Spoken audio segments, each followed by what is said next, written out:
हम कीजिएगा।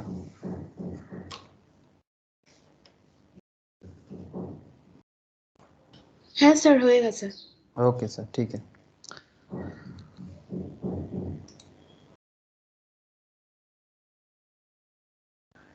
Good morning Sampad. Morning sir. Morning morning. Okay ठीक है, चलो जस्ट स्टार्ट कर रहे हैं अभी। हाँ, तो very good morning to all of you sir. तो जूरिस्प्रूडेंस एंड जनरल लॉ है ना सर, एवरी मंडे हम लोग यही क्लास करते हैं। तो जूरिस्प्रूडेंस एंड जनरल लॉ में जो सीएस एग्जीक्यूटिव में स्पेशली या फिर कोई भी और जो लॉ वगैरह पढ़ते हैं उन्हें भी पढ़ना पड़ता है, बट एग्जीक्यूटिव स्पेशल ऑब्वियसली। तो ये जूरिस्प्रूडेंस एंड जनरल लॉ में आज क्या पढ़ना है सर? सर आज काफ़ी इंटरेस्टिंग एक टॉपिक डिस्कस करेंगे, एकदम बेसिक चर्चा, जैसे कंपनी लॉ में भी मैंने बेसिक स्टार्ट किया ना, लाइक डेफिनेशन वगैरह। हाँ, तो यहाँ पर भी मैंने सोचा कि यहाँ पर भी बेसिक चर्चा करते हैं और थोड़ा सा शुरुआती से, मतलब शुरुआत से शुरू करते हैं। ऐसे कुछ दिनों से एडवांस टॉपिक में डिस्कशन में कर रहा था, आप लोगों में से काफ़ी लोग एडवांस टॉपिक से कंटिन्यूएशन में थे।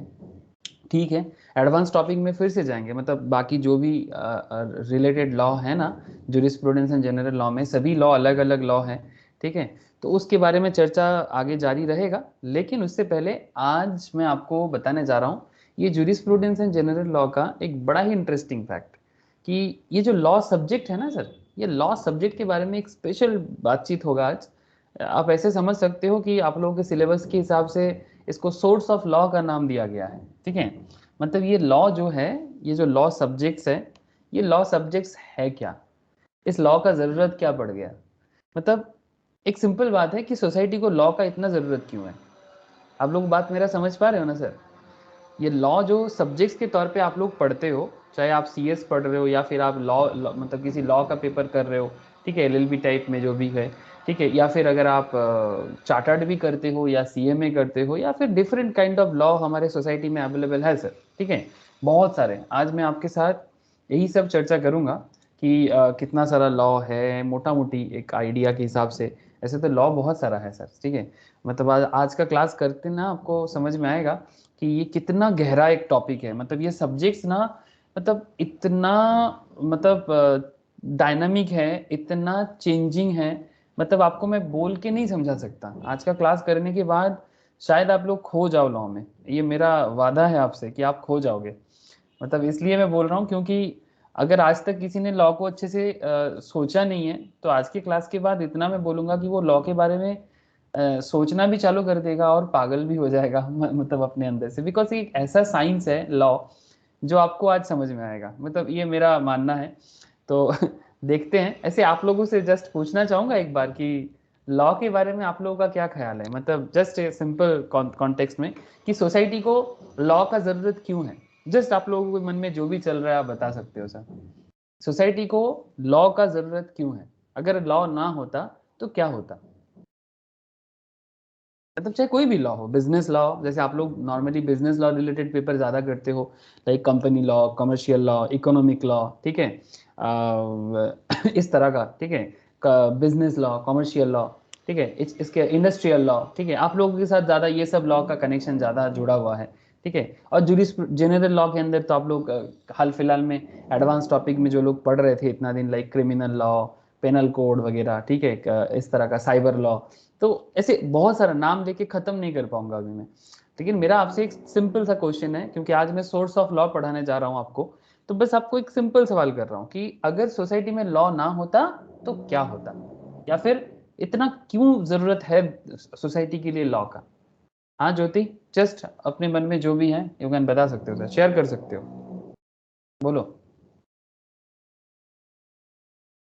सर, लॉ हमारे लाइफ में बहुत चीज में स्टेबिलिटी क्रिएट कर, हमारे लाइफ में बहुत चीज़ों में स्टेबिलिटी क्रिएट करता है। चलो, इन वन लाइन ज्योति का आंसर मुझे बहुत अच्छा लगा कि आखिर लाइफ को, सोसाइटी का जो लाइफ है उसको बैलेंस में चलाना है। अभिषेक, अभिषेक बोल, लॉ के हिसाब, मतलब लॉ का जरूरत क्यों है, तेरे को क्या लगता है। सोसाइटी में बैलेंस मेंटेन करने के लिए, ताकि कोई अननेचुरल वेज में अपना कुछ ना कर पाए, मतलब कोई बेनिफिट ना ले पाए, दूसरों को सबको इक्वल डिग्री मिलना चाहिए, ट्रीटमेंट मिलना चाहिए, कोई किसी का फायदा ना उठा पाए। Very good sir, very good सोच, एकदम सही है। प्रियाक्षी, सबको रोशनी। इक्वल ट्रीटमेंट मिलनी हाँ, चाहिए, हक मिलना चाहिए, यस, इसलिए। यस अभिषेक, यस, सबको इक्वल ट्रीटमेंट एंड इक्वल हक होना चाहिए। अब देखेंगे आज कि कितना इक्वल ट्रीटमेंट और हक होता है। ठीक है, वास्तव का सिचुएशन भी देखना पड़ेगा। और आज तो बहुत सारा बातें होंगे सर, मतलब मैं बोला ना, आज इतिहास, मतलब लॉ के इतिहास में भी चले जाएंगे और वास्तव में भी रहेंगे और करंट सिचुएशंस में भी रहेंगे और आप लोगों के एग्जाम ओरिएंटेड कॉन्सेप्ट में भी बातें होंगे। ठीक है, मतलब जो ज़रूरी चीज़ें हैं मॉर्निंग ऐसे ये। Sir. Good morning Snehesh, good morning. Okay, Sampad, Roshni, कोई तो बताओ, लॉ का ज़रूरत क्यों है सोसाइटी में? স্যার এই সোসাইটিকে সবকিছু আরো বেটার করার জন্য। ओके, लेडीज फास्ट, रोशनी बोल फिर संपद बोलना। चलो बोलो रोशनी, सोसाइटी को। সোসাইটিকে আরো বেটার করার জন্য, শৃঙ্খলা বজায় রাখার জন্য লয়ের দরকার হয়। यस, सोसाइटी को बेटर करने के लिए। देखो सबका थोड़ा थोड़ा अलग हो रहा है जवाब। संपद बोल। স্যার এই মানুষের কোনো কিছু প্রবলেমের জন্য সেটা রেকটিফাই করা কি, কোনো কিছু ভুল হলে সেটা ভুল ত্রুটিটা মাফ अच्छा, করা कोई কি কি कोई হয় এই- कोई कोई गलती होने से गलती को सुधारने के लिए, दैट्स वेरी इंटरेस्टिंग।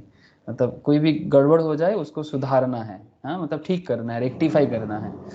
चलो, that's very interesting. Priyakshi, Priyakshi बोल।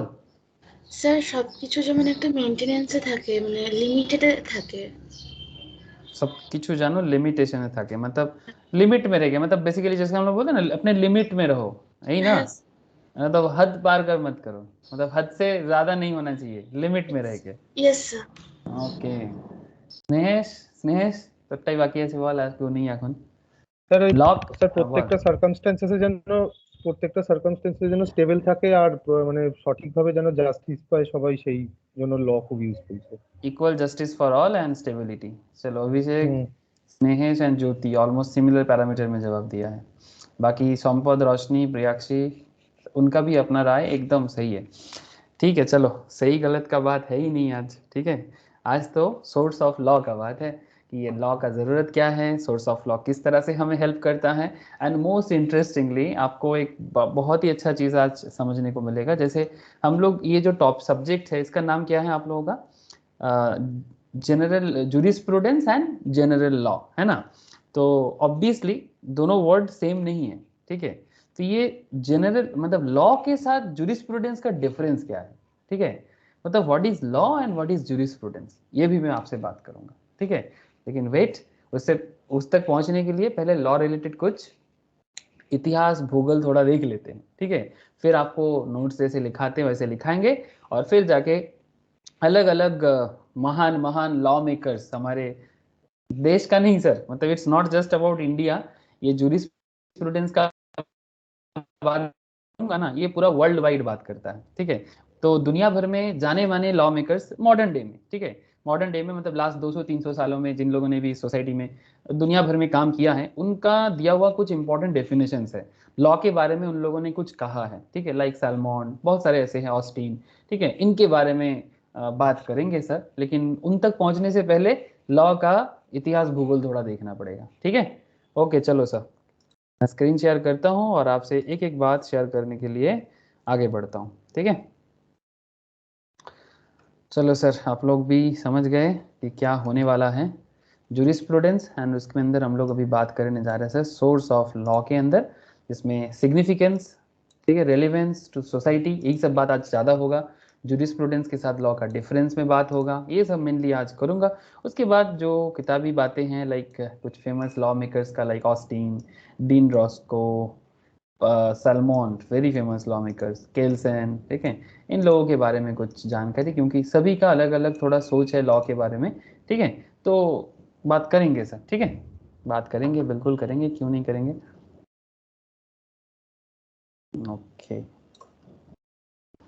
और मोस्ट इंटरेस्टिंगली जो बात करने का मेरा आज बहुत इच्छा है वो है आपको इंडियन लॉ के बारे में बताना, क्योंकि अगर आपको अपने देश को समझना है, से source of Indian law is also part of this topic. ठीक है, तो अगर आपको सोर्स ऑफ इंडियन लॉ समझना है तो आपको इंडियन लॉ की हिस्ट्री समझना होगा। क्या बोलते हो sir?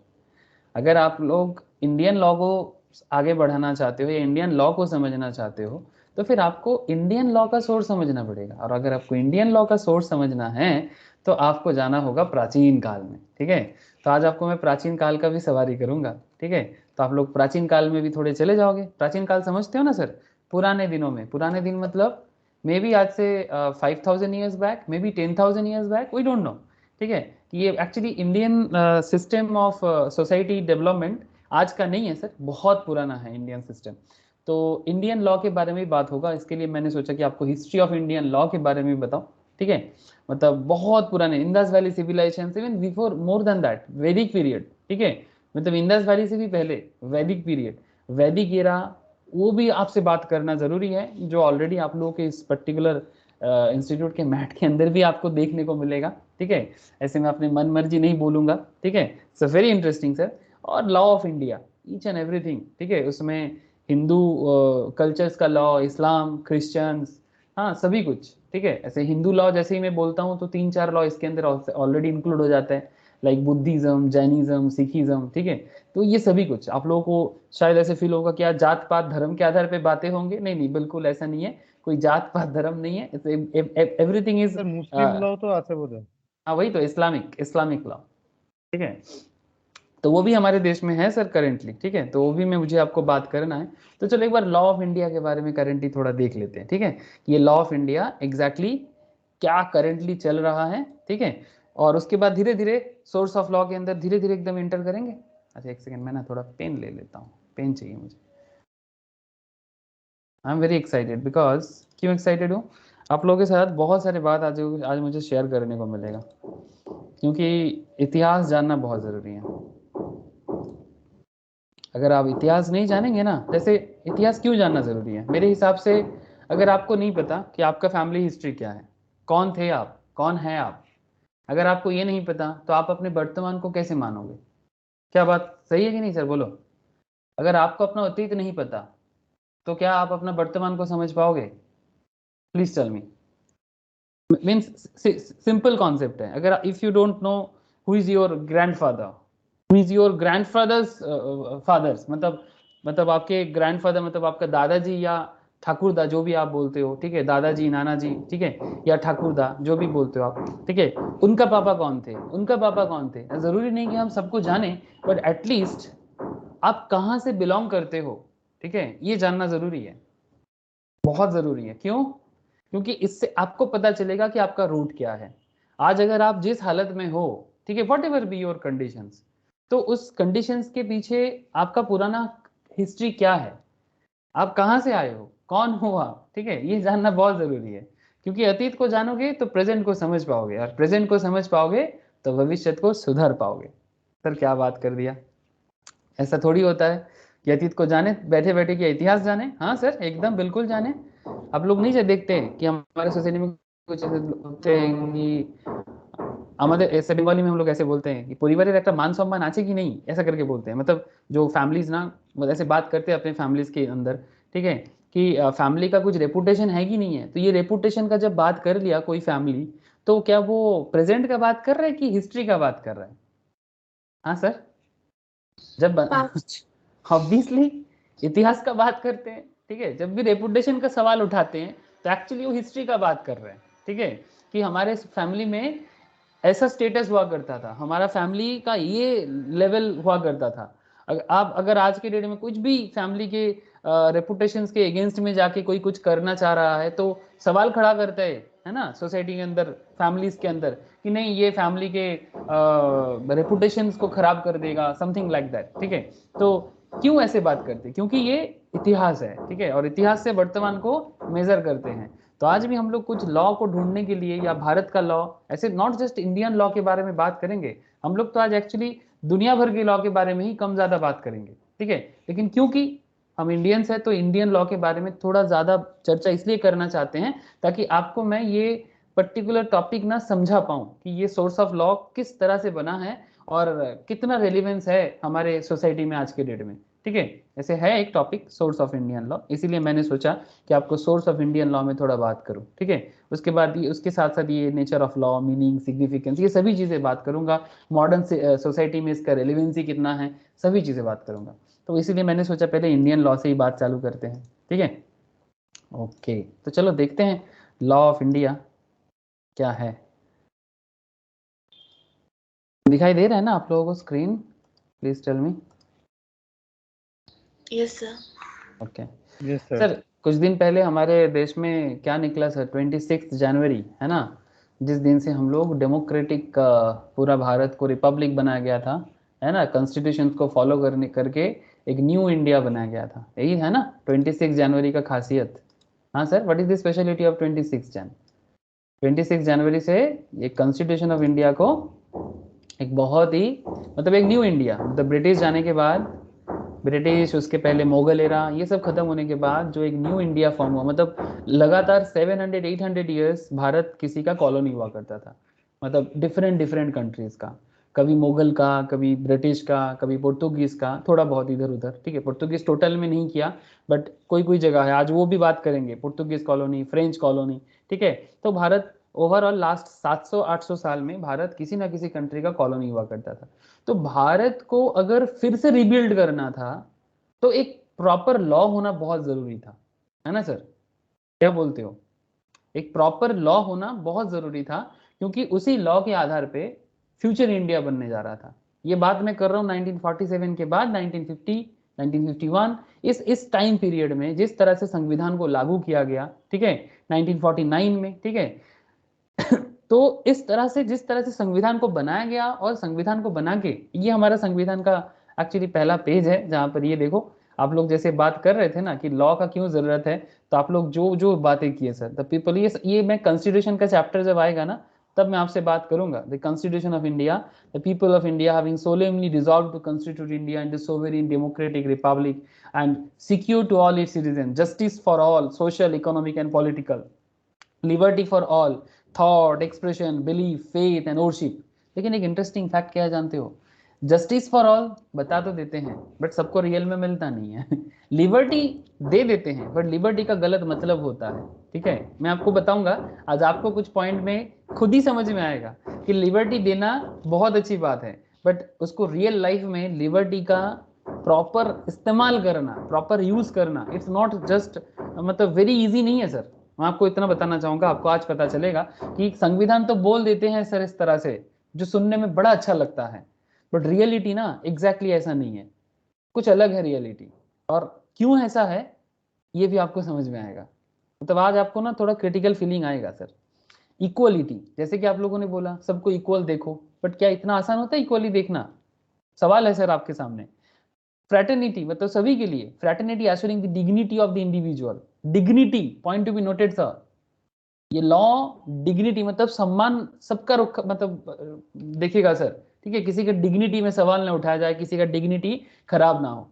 Fraternity assuring the dignity of the individual and the unity of the Nations, है सर, सबसे बड़ी बात, डिग्निटी भी रहे और कंट्री का यूनिटी भी रहे, ये कॉन्स्टिट्यूशन बोलते हैं। और आज का जो सोर्स ऑफ लॉ है हमारे देश का वो तो कॉन्स्टिट्यूशन ही है ना सर।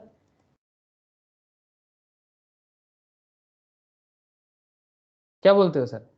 करेंट डेट में जो लॉ हमारे देश में चलता है वो तो कॉन्स्टिट्यूशन ही है ना, यस सर। है ना। लेकिन ये कॉन्स्टिट्यूशंस को बनाना इतना आसान तो नहीं रहा होगा, है ना। तो ये डिटेल्स बात तो मैं कॉन्स्टिट्यूशन चैप्टर के अंदर आपके साथ बात करूंगा जो हमारा नेक्स्ट चर्चा रहेगा। बट बिफोर दैट एक बार आपको मैं इंडियन लॉ की तरफ लेके जाना चाहता हूँ। तो इसीलिए मैं आपको बस कॉन्स्टिट्यूशन को इसलिए एक बार बता दिया क्योंकि ताकि आपको एक बार समझ में आ जाए कि आखिर कॉन्स्टिट्यूशन क्यों इतना ज़रूरी है। यहाँ पर आपको इमेज भी दिख रहा है।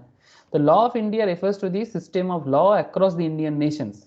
इंडिया का जो करंट लॉ सिस्टम है वो थोड़ा सा हाइब्रिड सिस्टम है सर, हाइब्रिड लीगल सिस्टम, मतलब काफ़ी सारा मिक्सचर्स है, mixtures of civil law, common law, customary, customary मतलब सर लोकल, ठीक है, बहुत सारा अलग अलग लोकल लॉ का ना, लोकल लॉ मतलब हर एक जात पात का जो लोकल कल्चर्स है, लोकल कस्टम्स है, उसको काफ़ी ज़्यादा अहमियत भी दिया जाता है सिचुएशन टू सिचुएशन, ठीक है। वही क्यों? बिकॉज सबको इक्वलिटी देने के लिए, सबका डिग्निटी देखने के लिए, अभी आपको मैं जैसे बोल रहा था आपको समझ में आ रहा है ना, ठीक है, ये सबके लिए जस्टिस करने के लिए, सबके साथ जस्टिस। अगर किसी का नहीं सुनोगे तो वो बोलेगा हमारे साथ जस्टिस नहीं हो रहा है। आप बात समझ रहे हो? इसलिए कस्टमरी लॉ, ठीक है, ये भी हमारे देश में है। इस्लामिक एथिक्स, बिकॉज हमारे देश में इस्लामिक लोगों का संख्या, इस्लामिक फेथ वाले लोगों का संख्या काफी ज्यादा है। 138 करोड़ पॉपुलेशन में ऑलमोस्ट 38 करोड़, मतलब ऑलमोस्ट 30% पॉपुलेशन, ठीक है, 30% पॉपुलेशन सर इस्लामिक फेथ के हैं सर, ऑलमोस्ट, ठीक है।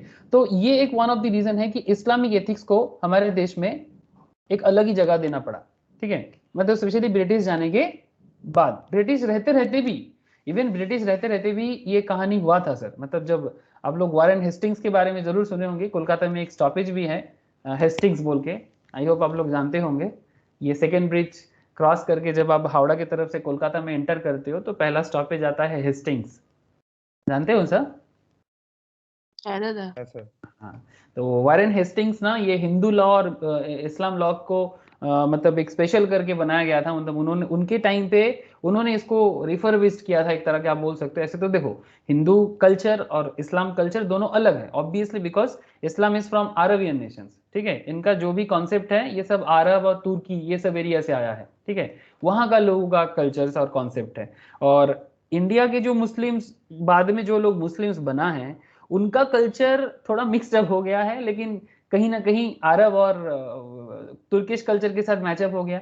लेकिन ना देखो, अब किसी का फेथ अगर 300-400 साल से किसी एक पर्टिकुलर फेथ पे बदल गया है, अब उनको अब अचानक से तो बोल नहीं सकते कि भाई आपका फेथ गलत है या कुछ भी है। तो 1947 में जब देश बन रहा है तो उस टाइम पे काफी सारा चीजों पे काफी सारा क्यों, मतलब उनका जो पर्सनल लॉ है ना, उनको सम्मान देना पड़ा क्योंकि सबके लिए जस्टिस, ठीक है। अब देखो सर, आपको समझ में आएगा कि इंडियन लीगल सिस्टम ना बड़ा हाइब्रिड का है, ठीक है। इसमें सिविल लॉ तो है, कॉमन लॉ है, कस्टमरी है, इस्लामिक एथिक्स है, religious law in the sense जैसे कि हिंदू लॉ, क्रिश्चियन लॉ, मुस्लिम लॉ, ठीक है। अलग अलग जो रिलीजियस ग्रुप बना के जो लॉ बन गया है ये है with in the legal framework inherited from the colonial era. अच्छा, और सबसे ज्यादा जो देखने को मिलता है वो इंग्लिश लॉ, ठीक है, बिकॉज हम लोग इंग्लिश लॉ को काफी ज्यादा कॉपी किए हैं बिकॉज 1947। और इंग्लिश लॉ क्या है, वो बेसिकली क्रिश्चियन लॉ के साथ काफी कनेक्टेड है। बट जो भी हो, ब्रिटेन ने बनाया था बिकॉज उनका कॉलोनी थे हम लोग, और इस कारण हमारे देश में ब्रिटिश लॉ, आज जो लॉ हम लोग पढ़ेंगे ज्यादातर केस में वो ब्रिटिश लॉ का बहुत ज्यादा इफेक्ट आपको देखने को मिलेगा। And various legislation first introduced by the British are still in effect and modified forms today. मतलब थोड़ा बहुत इसी को मॉडिफाई करते हुए हम लोग चल रहे हैं, ठीक है। Since the drafting of the Indian constitutions, Indian laws also adhere to the United Nations। हाँ सर, हमें यूनाइटेड नेशंस को भी सुनना पड़ता है, और हमें क्यों, सभी को सुनना पड़ता है, ठीक है। जो भी यूनाइटेड नेशंस को नहीं मानेगा तो क्या होगा, बेसिकली युद्ध होगा सर। यूनाइटेड नेशंस को ना मानने से युद्ध होगा। अब प्रॉब्लम यही है ना, आप लोगों को पता है ना रिसेंटली रशिया और यूक्रेन का क्या चल रहा है? हाँ सर, खबर है कि आप लोगों के पास रशिया और यूक्रेन का प्रॉब्लम का खबर है कि नहीं है? नहीं है सर, खबर रखा करो अगर नहीं है तो, ठीक है। वहां पर भी यूनाइटेड नेशंस काफी मुश्किल में हो गया है। रशिया चाहता है कि वो यूक्रेन को ले ले, ठीक है, बिकॉज यूक्रेन, रशिया का मानना है कि Ukraine always part of Russia, ठीक है, वो उनका हिस्ट्री है, ठीक है। लेकिन यूक्रेन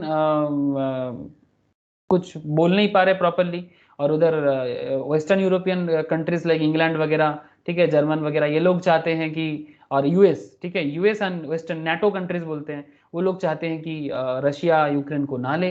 अगर रशिया यूक्रेन को लेगा तो US and NATO countries like जो North Atlantic western European countries है वो रशिया के साथ जंग लड़ने के लिए रेडी हो रहा है। अब यूनाइटेड नेशंस पड़ गया मुश्किल में। समझ में आ रहा है सर कुछ? ठीक है, ठीक है, ये सब कहानी फिर बताएंगे कभी आपको। तो यूनाइटेड नेशंस का guidelines, human right law and environment law, ठीक है। रिसेंटली मोदी जी ने एनवायरनमेंट लॉ पे काफी सुधार किया है, ठीक है। इवन केविन पीटरसन, इंग्लैंड के बड़ा फेमस क्रिकेटर, ये एनवायरनमेंट लॉ के बारे में काफी ज्यादा बातचीत की है। स्पेशली ये जो हम लोग ये करते हैं ना सर, हंटिंग वगैरह करते हैं ना, ये हंटिंग के ऊपर काफी ज्यादा मोदी जी ने बहुत ही स्पेशल लॉ बनाया है, ठीक है। तो जो भी हो, एनवायरनमेंट रिलेटेड मैटर पे भी लॉ है, उसी को उसको भी मानना पड़ता है। तो नॉट जस्ट एक दो बातें सर, बहुत सारा बातें हैं। तो करेंट इंडियन सिस्टम काफी काफी बड़ा भी है सर, काफी बड़ा भी है। Indian personal law is fairly complex, seriously, with each religion adhering to its own specific laws. सबका अपना अपना है, ठीक है। हिंदुओं का अलग, मुस्लिम का अलग, क्रिश्चियन का अलग, ठीक है। हिंदू के अंदर भी थोड़ा बहुत आपको फर्क, हिंदू लॉ के अंदर भी फर्क देखने को मिलेगा, लाइक सिख का अलग, ऐसे सिख अलग ही रिलीजन माना जाता है, बट फिर भी क्योंकि वो इंडियन रिलीजन है इसीलिए सिख जैनी का कॉन्सेप्ट को उनके हिसाब से देखा जाता है। इन मोस्ट स्टेट्स, हाँ हर जगह में कॉन्फ्लिक्ट नहीं है लेकिन कुछ जगह में कॉन्फ्लिक्ट है। In most states registering of marriages, हाँ सर, कुछ कुछ ऐसे स्टेट्स हैं जहां पर मैरिज को रजिस्टर करना, ठीक है, मैरिज को रजिस्टर करना मैंडेटरी नहीं है, and divorce is not compulsory. ऐसे भी हमारे देश में कुछ कुछ स्टेट्स है जहां पर ये रूल्स है, जहां डिवोर्स रजिस्टर्ड करना मैंडेटरी नहीं है कि भाई आप डिवोर्स हो, आपका कोई पत्नी थे, उसको आप अभी शादी छोड़ दिए, दूसरा शादी कर लिए। Separate laws govern Hindus including Sikh, Jain, Buddhist, Muslim, Christians and followers of other religions. The exception to this rule, अभी देखो ये सब अलग अलग रूल हो गया ना, जात मतलब धर्म के आधार पे, ठीक है। The exception to this rule is in the states of Goa. Goa is the only country, मतलब ओनली स्टेट्स जहां पर यूनिफॉर्म सिविल कोड चलता है। Goa is the only state जहां पर यूनिफॉर्म सिविल कोड चलता है, मतलब चाहे आप किसी भी रिलीजन को हो, आपको एक लॉ फॉलो करना होगा। और एक मजा का बात करो आपको, करेंट गवर्नमेंट चाहता है कि पूरा भारत के लिए एक यूनिफॉर्म सिविल कोड आ जाए। आप लोगों को क्या लगता है, ऐसा आने से अच्छा होगा?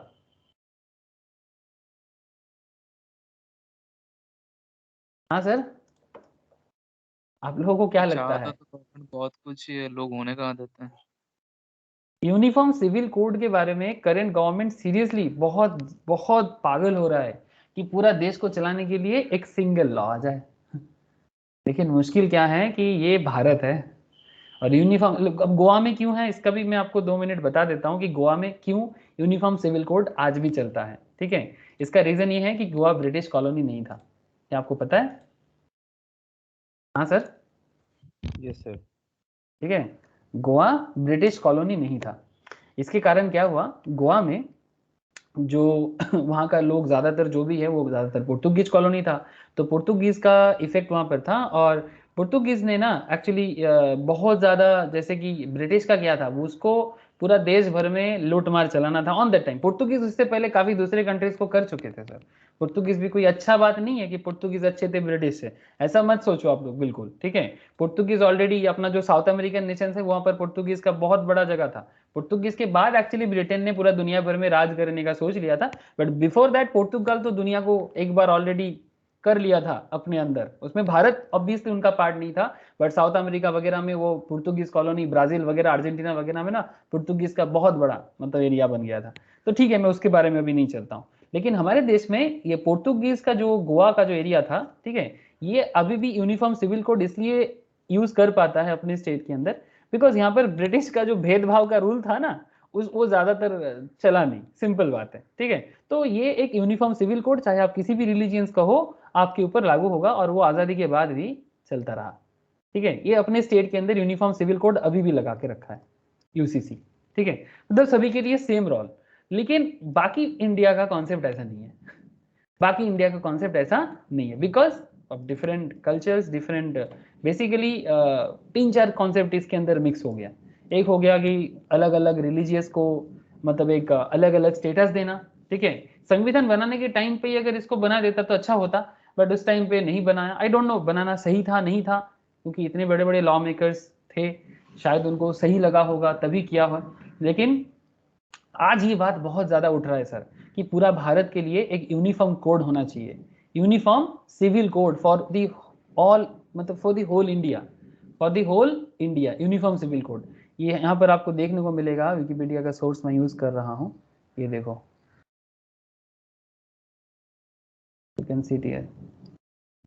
काफी सारा concept, UCC image the crucial topic of interest in Indian politics from the Shah Bano case. ये भी एक बहुत फेमस केस है, मुस्लिम पर्सनल लॉ बोर्ड के तरफ से ये केस बना था, ठीक है। Debate arouse when the questions of making certain law applicable to all citizens without abridging the fundamental right, मतलब फंडामेंटल राइट भी नहीं जाएगा, ठीक है, और सबके लिए इक्वल लॉ होगा। बट वही तो प्रॉब्लम है, फंडामेंटल राइट को लेके ही तो लोगों के मन में अलग अलग सवाल है, किसका क्या फंडामेंटल राइट है। जैसे आप लोगों को पता होगा ऐसे भी कुछ कुछ कॉन्सेप्ट, जैसे पॉलीगमी, मतलब एक इंसान का एक से ज्यादा शादी, है ना सर। आज के मॉडर्न सोसाइटी में एक से ज्यादा शादी अच्छा बात नहीं है, मतलब सेम टाइम पे विदाउट एनी डिवोर्स, ठीक है, मतलब आप एक साथ 3-3 4-4 बीवी रखोगे, ठीक है, ये आज के डेट में तो कोई मतलब नहीं रखता। पुराने जमाने का अलग कॉन्सेप्ट होगा कि एक राजा का 3-4-5 रानियां हुआ करते थे, दैट्स ए डिफरेंट कॉन्सेप्ट, उस जमाना अलग था। उस टाइम पे जब कंट्री को एक बांधना पड़ता था ना, तो राजाओं को शादी करना पड़ता था, बिकॉज अगर अलेक्जेंडर अटैक कर रहे हैं ना ईरान होके इंडिया पे, तो अगर राजा एक नहीं होगा, क्योंकि इंडिया में क्या प्रॉब्लम था स्टार्टिंग लेवल में कि राजा लोग एक नहीं हो पाता था, ये सोचता था इसका स्टेट्स है, ये इसका स्टेट्स है। तो प्रॉब्लम क्या था, जैसे चाणक्य यूनिटी, देख यूनिटी किसी भी कंट्री में नहीं है। यूरोप में यूनिटी है क्या? हाँ, वो भी तो मारपीट कर रहा है, लेकिन वो भी तो मारपीट कर रहा है। ऐसे थोड़ी कि यूनिटी रहेगा, यूनिटी तो किसी के पास भी नहीं है। लेकिन हमारे देश में यूनिटी था। ये गलत सोच हो गया हमारे मन में कि हमारे देश में यूनिटी नहीं था। ये ब्रिटिश लोग, स्पेशली वेस्टर्न कंट्रीज, ठीक है, ये लोग तो अपने बीच में झगड़ा करते करते मर गया, अभी भी झगड़ा कर रहे हैं, देखो ना अभी भी झगड़ा कर रहा है। लेकिन क्या था कि राजा लोग क्या करते थे, जैसे चाणक्य के टाइम पे, ठीक है, आचार्य चाणक्य के टाइम पे या सम्राट अशोका चंद्रगुप्त मौर्य के टाइम पे ये चीजों को चाणक्य ने बहुत अच्छा सुधारा था। और इसीलिए शादी क्यों होता था राजाओं का, बिकॉज अगर जैसे मानो कि आप मगध का सम्राट हो, सबसे पावरफुल भी हो, ठीक है, आपका मतलब मगध मतलब इतना नहीं, मगध मतलब ऑलमोस्ट नेपाल लेके, ठीक है, ऐसा था मगध। तो मगध सबसे पावरफुल था, तो मगध का जो राजा था वो एकमात्र था जो अलेक्जेंडर को कंट्रोल कर सकता था इंडिया के अंदर रोकने के लिए। लेकिन उसके लिए बाकी राजाओं का भी साथ चाहिए। तो मगध का साथ देने के लिए यहाँ पर पौरस, मतलब जो कश्मीर एंड पंजाब रीजन का राजा था, पौरस ने साथ तो दिया, लेकिन बाकी लोगों का भी साथ चाहिए। तो ऐसे केस में रिलेशन बनाना जरूरी होता था कि तब बोला जाता था कि भाई अशोका चंद्रगुप्ता शादी कर लो, ठीक है। तो और कौन नहीं चाहेगा कि भाई ऐसे राजा के साथ उसके बेटी का शादी हो। तो कोई बेटी का शादी देता था, कोई बहन का शादी देता था, ठीक है। तो इस तरह से राजाओं के बीच में संधि बनाने के लिए, ठीक है, शादी हुआ करता था। ये रीजन होता था, मतलब ड्यूरिंग ये जो भी बात मैं कर रहा हूँ ये आज का बात नहीं है सर, 25,000 ईयर्स एगो, मतलब बिफोर क्राइस्ट, मतलब बिफोर क्राइस्ट 300 350 बिफोर क्राइस्ट। तो तब का पॉलीगमी अलग रीजन था, आज का क्या जरूरत है। तो समय के साथ साथ लॉ को बदलना चाहिए होता है ना। एक इंसान का दो तीन तीन शादी, चार चार शादी, लेकिन अभी पॉलीगमी को लेके हमारे देश में अभी भी कोई ठोस रूल नहीं आ पा रहा है, बिकॉज सारिया लॉ को मुश्किल हो जाएगा। इस्लामिक जो लॉ रूल है उसमें मुश्किल हो जाएगा, कुछ लोग चिल्ला रहे। लेकिन ट्रिपल तलाक हटाए सर हम लोगों ने, आप लोगों ने देखा ना, ट्रिपल तलाक हटा दिए। ये भी मैं अभी बात करने जा रहा था लॉ के अंदर कि लॉ को क्या क्या रास्ता से गुजरना पड़ता है। आप जस्ट सोचो, ये देखो ट्रिपल तलाक, ये देखो इस्लामिक प्रैक्टिस ऑफ ट्रिपल तलाक। ऐसे इस्लामिक बहुत सारा प्रैक्टिस आज भी हमारे समाज में है, बट ट्रिपल तलाक बहुत ही बेकार था। दूसरे और भी मुस्लिम देश हैं जो हटा दिया, बिकॉज उनको लगा समय के साथ साथ, अरबियन नेशंस में भी नहीं है बट भारत में अभी भी था, बिकॉज ऑफ कुछ मूर्ख लोग जिनका पार्टी बना हुआ है, वो लोग चिल्लाते हैं और औरत को शोषण करते हैं। अब औरत को शोषण करने का ना तो मेल डोमिनेटेड सोसाइटी का ना एक आदत हो गया है, और जो जितना मतलब मूर्ख है वो और ज्यादा शोषण करना चाहता है। और यही था ट्रिपल तलाक, उसका सबसे बड़ा नतीजा कि 3 बार तलाक तलाक तलाक बोलो, एक लड़की का जिंदगी को तबाह कर दो। क्या मतलब है इसका? मतलब 30 करोड़ मुस्लिम पॉपुलेशन के अंदर अगर 50% औरत है तो 15-20 करोड़ औरत का जिंदगी खराब करने का। और देखो भाई, मुस्लिम औरत है कि हिंदू औरत है फर्क नहीं पड़ता, फर्क है कि भारत की औरत है, सही डिग्निटी होना चाहिए।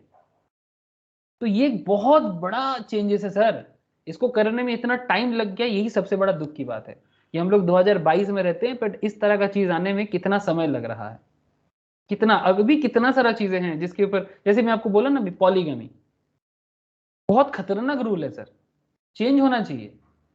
एक इंसान का 2-2 4-4 शादी, कोई कोई लोग तो हमारे समाज में है सर, अपने कोलकाता का फेमस मेगा स्टार सिंगर, हाँ, जो धर्म को बदला है सिर्फ बिकॉज ऑफ वो एक साथ 4 शादी कर सका। आप लोग जानते हो ऐसे बहुत सारे लोग हैं, ताकि वो 4-4 5-5 शादी करे। एक्चुअली वो शादी तो है नहीं, वो उसका अपना मन का ही कुछ वहम है जिसके कारण लोग ऐसे करते हैं। तो समाज को सही रास्ता दिखाना है लॉ को। ये शादी जस्ट मैंने जस्ट ले लिया क्योंकि लॉ को बताने के लिए यहाँ पर पॉइंट आ गया, इसीलिए, ठीक है। तो आई होप यू अंडरस्टैंड कि ये ट्रिपल तलाक को हटाने में रिसेंट ट्रेंड में किस तरह से सुप्रीम कोर्ट को करना पड़ा, और अच्छा बहुत बढ़िया स्टेप्स रहा सर, बहुत बढ़िया स्टेप्स। तो ऐसे और भी चीजें हैं जो हम लोग समय के साथ साथ बदल सकते हैं सर, समय के साथ साथ जरूर बदल सकते हैं। अब देखना यही है कि कैसे बदलेगा। ऐसे recently the bill is reported to be contemplated due to difference between BJP and RSS, but BJP चाहता है कि भारत में एक यूनिफॉर्म लॉ हो, ठीक ठीक है। अभी बीजेपी और आरएसएस के बीच में थोड़ा सा प्रॉब्लम हो गया, ऐसे आरएसएस थोड़ा सा हिंदुत्व के ऊपर बेस करके हैं, बट बीजेपी थोड़ा सा मतलब थोड़ा नहीं काफी ज्यादा लिबरल है। लेकिन बहुत लोगों का मानना है कि आरएसएस और बीजेपी कनेक्टेड है, ऑब्वियसली कनेक्टेड है RSS and BJP, but BJP is not मतलब टोटली आरएसएस को कॉपी नहीं करता, ठीक है। बट पॉइंट इज दैट कि बीजेपी अगर यूनिफॉर्म लॉ लाएगा तो लाना चाहते हैं, बट आरएसएस के साथ कुछ कन्फ्लिक्ट भी है, बट अब चाह तो रहा है। अब देखना ही है कि कंट्री में भी तो एक मेजोरिटी गवर्नमेंट होना चाहिए ना। मेजोरिटी गवर्नमेंट नहीं होगी, जैसे करंट गवर्नमेंट मेजोरिटी है, करंट गवर्नमेंट मेजोरिटी है, वो चाहे तो कर सकता है, बट प्रॉब्लम फिर भी है। एक नॉर्मल देखो ना, एक फार्म बिल लाया था उसमें क्या हालत हुआ, ठीक है। भारत है, इतना आसान नहीं है सर हमारे देश में लॉ को प्रॉपरली अप्लाई करना। आई होप आप लोग समझ पा रहे हो बातों को। हाँ सर,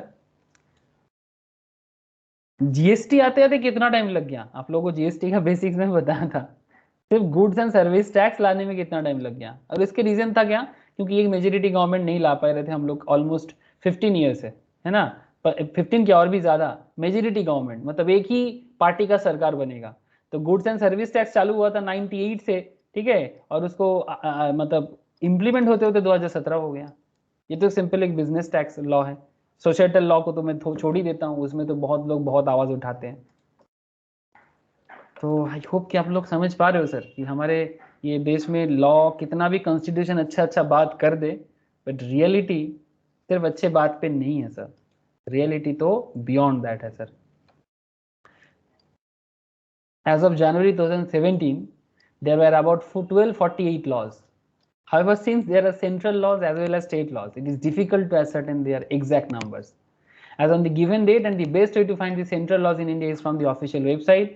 हम लोग चाहे तो इंस्टीट्यूट मतलब गवर्नमेंट के साइट में जाके और डिटेल्स देख सकते हैं कि क्या क्या लॉ है, ठीक है। ऐसे कुछ फेमस लॉ में जैसे कि आप लोग जानते हो, कुछ लॉ आप लोग रिसेंट में पढ़े भी हो या आगे भी पढ़ोगे, like criminal law, contract law, ये मार्केंटाइल लॉ या कमर्शियल लॉ के अंदर, labour law, company law, taught law of taught वो भी पढ़ाएंगे जनरल लॉ के अंदर, प्रॉपर्टी लॉ, टैक्स लॉज के अंदर इनकम टैक्स, जीएसटी, ठीक है। बहुत सारा लॉ देश को बनाना पड़ता है, देश के अंदर है भी, ठीक है। ओके सर, तो ये सब चीज़ें आगे आगे मैं आपसे चर्चा करूंगा। अगर मैं हमारे देश के पुराने ज़माने में जाऊं सर, जो हिस्ट्री ऑफ इंडियन लॉ में अगर मैं 2 मिनट चले जाऊं, तो हिस्ट्री ऑफ इंडियन लॉ काफ़ी इंटरेस्टिंग था। और अगर मैं आपको हिस्ट्री ऑफ इंडियन लॉ में 2-4 बात कर दूं, तो उसमें नॉर्मली जब भी हिस्ट्री ऑफ इंडियन लॉ में बात करूं तो ऑब्वियसली इंडिया हिंदुस्तान कहलाता है, बिकॉज ये हम लोगों का नाम हिंदू है, बिकॉज हम लोग इंडस वैली सिविलाइजेशन के बगल में रहते हैं, और ये वेस्टर्न कंट्रीज वाले हमें इंदोन बोलता था, और ईरानी हमें हिंदू बोलता था, ईरानी हमें हिंदू बोलता था, तभी हमारा नाम पड़ा हिंदू। ओके, कोई एक्चुअली ये यूरोप वाले बोलते थे इंदोन, ठीक है, तभी नाम पड़ गया इंडियन, ठीक है। इंदोन से हो गया Indian. I hope you understand sir. जो यूरोपियंस है ना, ये इंदोन इंदोन करता था, और ये जो ईरानियन है, ईरान वाले जो है ना, ईरानियन वाले, इनका साथ हमारा रिलेशन बहुत पुराना है। ये लोग हमें हिंदू बोलता था, हिंदू या हिंदू ऐसे भी बोलता था, हिंदू या हिंदू, ठीक है। तो इससे हमारा नाम पड़ा हिंदू, ठीक है, ये रीजन है। और बिकॉज हम लोग इंडस वैली मतलब सिंधु नदी के किनारे बसने वाले थे, ठीक है, जो पुराने जमाने में, तो ये रीजन था कि हमारा लॉ अगर पुराना जो भी आप देखोगे हिंदू लॉ के नाम से इसलिए जाने जाते हैं। नाउ पॉइंट इज दैट ये लॉ इन इंडिया का हिस्ट्री अगर मैं 2 मिनट आपके साथ बात करूं, फ्रॉम कस्टमरी प्रैक्टिस मतलब local practice and religious prescription, modern well codified act and law based on a constitution जो आज के डेट में है, through the recorded history of law starts in वैदिक पीरियड। बहुत पुराना बात है, वैदिक पीरियड मतलब 5000 ईयर्स से भी पुराना, मतलब 5000 साल पहले तो महाभारत का काम बात होता है, वैदिक पीरियड उससे भी पुराना माना जाता है, ठीक है। It is widely believe that, या फिर सेम ड्यूरिंग पीरियड होगा, उसका भी प्रॉपर इतिहास नहीं मिलता है, बिकॉज स्क्रिप्चर्स जला दिया गया सर। अलाउद्दीन खिलजी के टाइम पे नालंदा में हमारा सारा हिस्ट्री हुआ करता था, लेकिन हमारा बहुत सारा किताब जला दिया गया था। नालंदा 3 महीना तक जलता रहा sir, I hope you know, ठीक है। हमारा किताब जलाने के पीछे बहुत बड़ा साजिश रचा गया, इसीलिए हम लोग अपना हिस्ट्री ताकि ना जान पाए, ठीक है, ताकि हमें स्लेव बना के जिंदगी भर रखा जाए। यही कॉन्सेप्ट था वेस्टर्न कंट्रीज का, कि भारत को जिंदगी भर स्लेव बना के रखो और इनको लूटते जाओ। 200-300 साल ये लोग कर लिया, उससे पहले मुगल लोग कर लिया, बस हमारा ओरिजिनलिटी खत्म, हम लोगों को पता ही नहीं है हमारा हिस्ट्री क्या है, पता ही नहीं है सर, हम भूल गए और कोई बताने वाले भी नहीं बचे।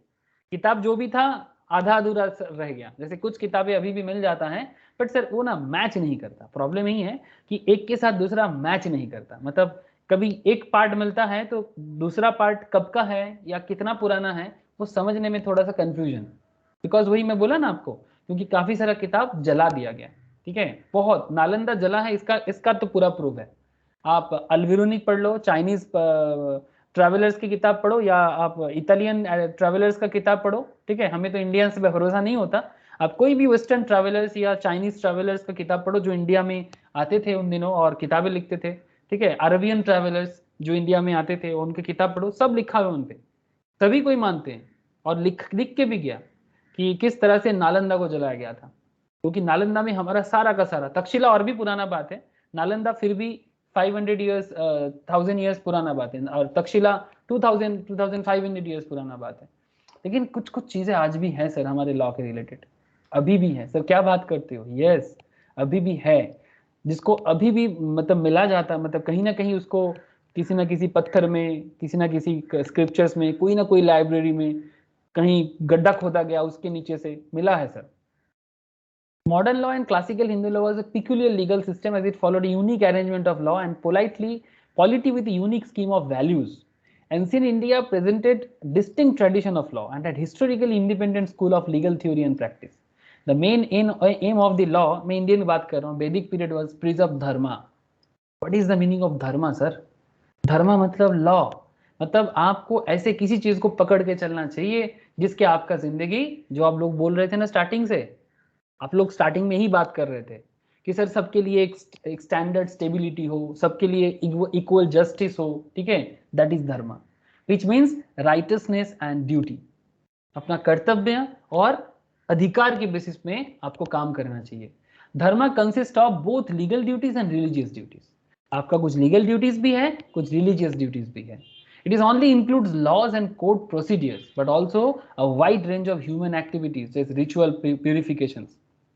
ये जो रिचुअल्स होते हैं ना, हम लोग सोचते हैं आज के डेट में हम लोग जैसे सो कॉल्ड मॉडर्न एजुकेशन वाले, हम आप जैसे लोग, ठीक है, सो कॉल्ड वेस्टर्न एजुकेशन में जिनका पला बड़ा सर, आप लोग, मैं भी वैसा ही है, ठीक है, तो इनको लगता है रिचुअल्स वगैरह बेकार होते हैं, और कई लोग तो सर रिचुअल्स का गलत मतलब निकाला है, सीरियसली बहुत सारे रिचुअल्स का गलत मतलब हमें सिखाया गया।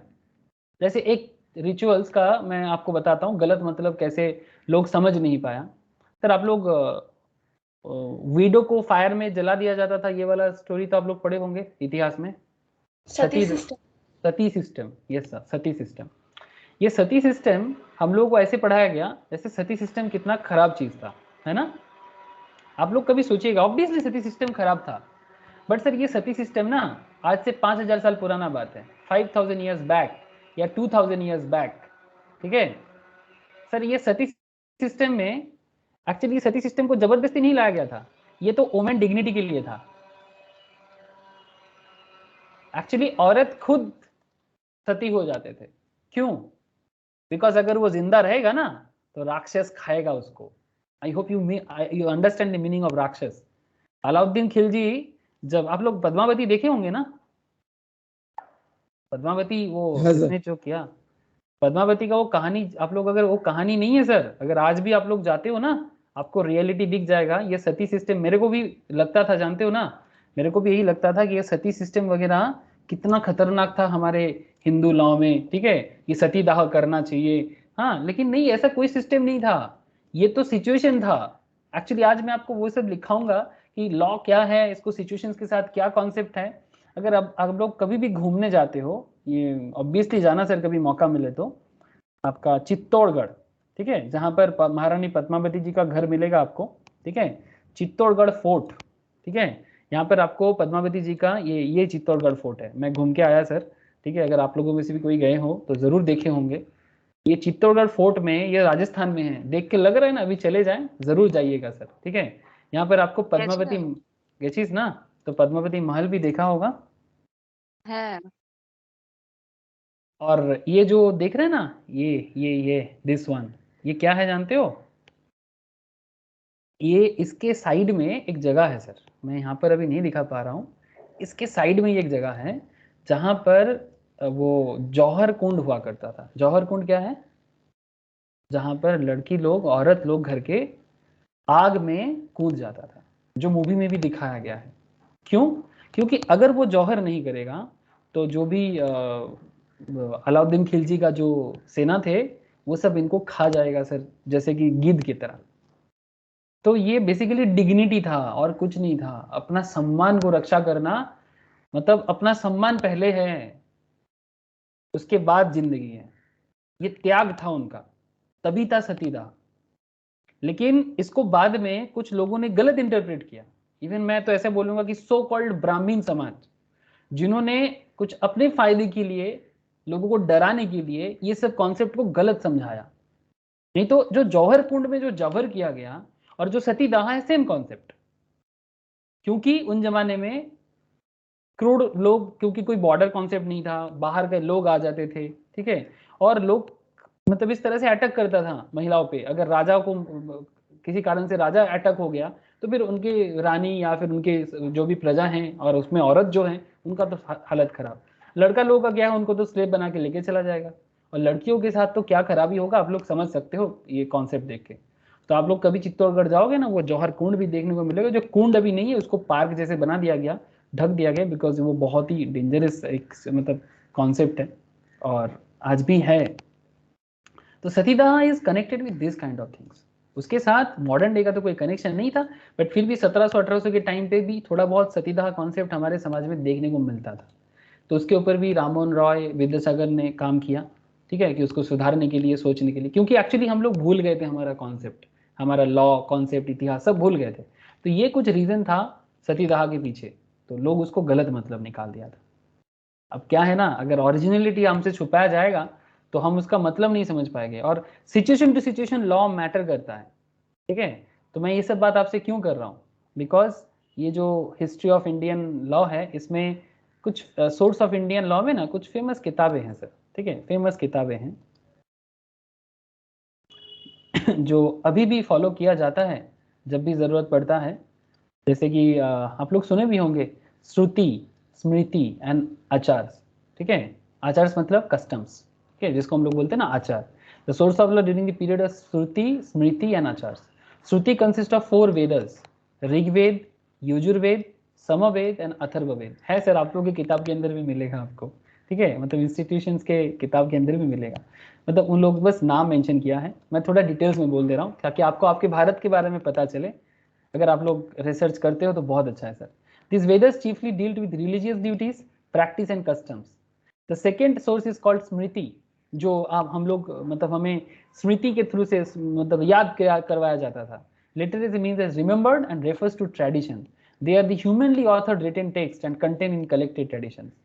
सम of the most prominent Smritis are Dharmashastra, which include Manusmriti. इनको बहुत ज्यादा फॉलो किया जाता है, ठीक है।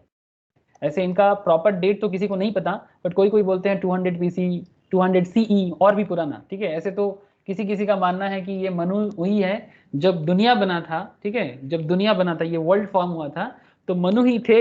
जो ये मनु का कहानी अलग ही है, जिनसे हम ही लोग पैदा हुए, और इन्होंने सबको सिखाया कि जीना कैसे जाता है, इंसान का कर्तव्य क्या होता है, राजा क्या है, राजा का काम क्या है, ठीक है, राजा का धर्म क्या है, समाज कैसे चलेगा, वो मनु समझाया सर, और वो मनुस्मृति के अंदर बताया गया, ठीक है। लेकिन कुछ चीजें समय के साथ साथ ना ओरिजिनल चीज मिला नहीं है, कुछ चीजें मिला, कुछ चीजें नहीं मिला, तो एक कंफ्लिक्ट भी क्रिएट हुआ मनुस्मृति को लेके।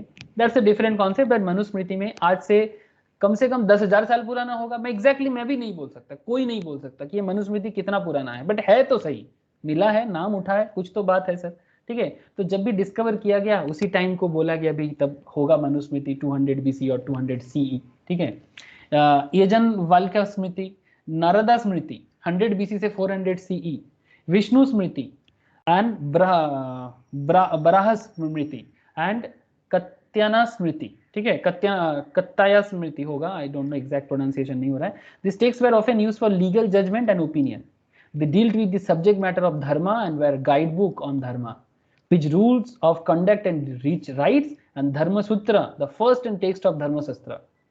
ऐसा तो दुनिया में उस टाइम पे किसी भी कंट्री में नहीं हुआ होगा, गारंटी है सर, ठीक है, क्योंकि किसी भी कंट्री में इतना पुराना चीज नहीं मिला है। अगर मिला होता तो मेंशन कर देता विकिपीडिया, क्योंकि वो लोग तो वेस्टर्न कंट्रीज ही चलाते हैं ना सर, और उसमें अलग अलग कॉन्सेप्ट, जैसे कुछ चीजें आप लोग जानते हो कि जो एस्ट्रोनॉमिक सिस्टम ऑफ लाइफ हुआ करता था, समाज सोसाइटल लॉ जो हुआ करता था, जिसमें गारहस्था मतलब हाउस होल्डर जो संसारी जीवन यापन करते हैं, वानप्रस्था फॉरेस्ट ड्वेलर्स, सन्यासा रेनाउंसर जो समाज को त्याग करके संन्यास लेते हैं, ठीक है, इस तरह का अलग अलग system of concept, lifestyle concept बोला जाता था सर। तो ये था इंडियन लॉ का थोड़ा बहुत बातें जो मुझे लगा, मुझे नहीं इंस्टीट्यूट को भी लगा है, इंस्टीट्यूट में भी बोला है आपको, ठीक है। आप चाहो ना तो किस तरह से वैदिक पीरियड में जस्टिस होता था आप पढ़ सकते हो, ठीक है, या फिर एक बेटर है और ये भी इंटरेस्टिंग किताब है जिन पे वैदिक पीरियड के बाद, ठीक है, वैदिक पीरियड के बाद, दैट इज अर्थशास्त्र, किसने लिखा था? अर्थशास्त्र किसने लिखा था? अरे बोलो। कौटिल्य, थैंक यू सर, या चाणक्य, इन्होंने ये वैदिक पीरियड नहीं ऑब्वियसली, ये सम्राट अशोक एंड चंद्रगुप्त मौर्य का टाइम है, ठीक है, और सम्राट अशोक चंद्रगुप्त मौर्य का टाइम इंडिया के लिए बहुत कीमती है सर, हमें वो सब चीजें फिर से याद दिलाना है सर। ये मुगल पीरियड का शाहजहां जहांगीर पढ़ पढ़ के ना पागल हो गए हम लोग, कोई मतलब नहीं है, ओरिजिनलिटी में वापस आना चाहिए। लुटेरा लोग लूटा, कुछ लोग चले गए और कोई लोग जा नहीं पाए, यहीं पर रह गए, ठीक है, गलत बात, ये लोग लुटेरा है, हम लोगों को लूटा और खत्म हो गया, लुटेरा का इतिहास जान लिए, लेकिन ओरिजिनल हिस्ट्री भी डिटेल्स में जानना जरूरी है, ठीक है। तो चाणक्य अर्थशास्त्र पढ़ाना चाहिए स्टूडेंट्स को, ठीक है, क्योंकि तब ना समझेंगे कि भारत का एक्चुअल सिस्टम क्या था, ठीक है, कैसे अशोका इतना इंपॉर्टेंट अशोका बना था, चंद्रगुप्त मौर्य कैसे अलेक्जेंडर जैसे राजा को भी रोका था, ठीक है। तो ये उस समय का रूल्स रेगुलेशंस न्याय सिस्टम सब चीज बताया गया है अर्थशास्त्र के अंदर।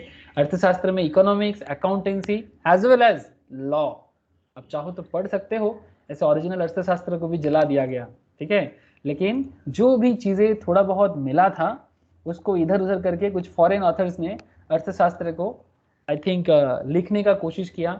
अमेजन में भी उसका एक वर्जन मिलता है, ठीक है, आप चाहो तो, किसी ने शायद उसको क्या बोलते हैं ना, कंपाइल जैसे करते हैं ना, ऐसे कंपाइल किया संस्कृत टेक्स्ट इंग्लिश ट्रांसलेशन के साथ, कौटिल्य का अर्थशास्त्र आपको मिलेगा, आप चाहो तो पढ़ सकते हो ना, ऑब्वियसली ओरिजिनल वाला तो मिलना मुश्किल है, बट फिर भी एटलीस्ट जो भी कंटेक्स्ट मिला है इतिहास में, जितना मिला गया है उसको एक कॉपी में बांध के कौटिल्य अर्थशास्त्र रचा गया था सर, जिसमें आपको पूरा भारत का जो एक्ट है, जो कॉन्सेप्ट में देश चलाना चाहिए, सब कुछ उसके अंदर था।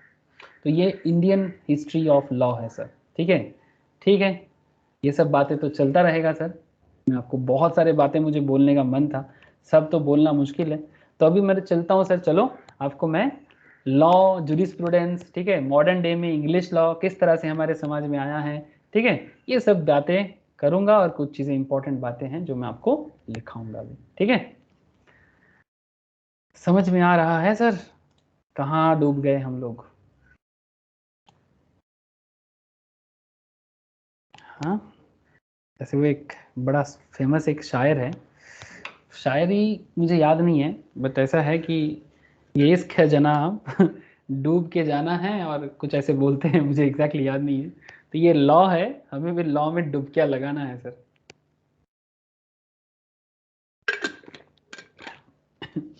लॉ में डुबकियां लगाना है, मैं बोला ना आपको खो जाओगे इतना सारा चीजें, जैसे मैं आपको बोल रहा था ना, कॉन्स्टिट्यूशन के साथ ही कॉन्फ्लिक्ट हो जाता है, क्यों? एक तरफ आप बोलते हो फंडामेंटल राइट, हाँ सर, एक तरफ कॉन्स्टिट्यूशन में आप क्या बोलते हो, फंडामेंटल राइट, दूसरी तरफ आप एक बार बोलते हो यूनिफॉर्म सिविल कोड। अगर यूनिफॉर्म सिविल कोड लाना है तो फिर फंडामेंटल राइट का क्या करोगे? आप लोगों को प्रॉब्लम समझ में आ रहा है सर?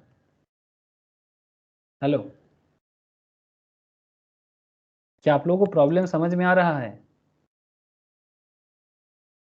दादा है ना, अगर आप एक तरफ बोलते हो कि फंडामेंटल राइट्स देना है सबको, लिबर्टी देना है सबको, तो फिर यूनिफॉर्म सिविल कोड अगर आएगा तो कोई ना कोई तो बोलेगा कि फिर मेरा लिबर्टी छीना जा रहा है। एक सिंपल सा ट्रिपल तलाक जो आज के सोसाइटी के हिसाब से इतना खतरनाक एक कॉन्सेप्ट था, हाँ, अगर इसको लाने में इतना समय लग गया तो और भी कितना सारे बातें होंगे सर।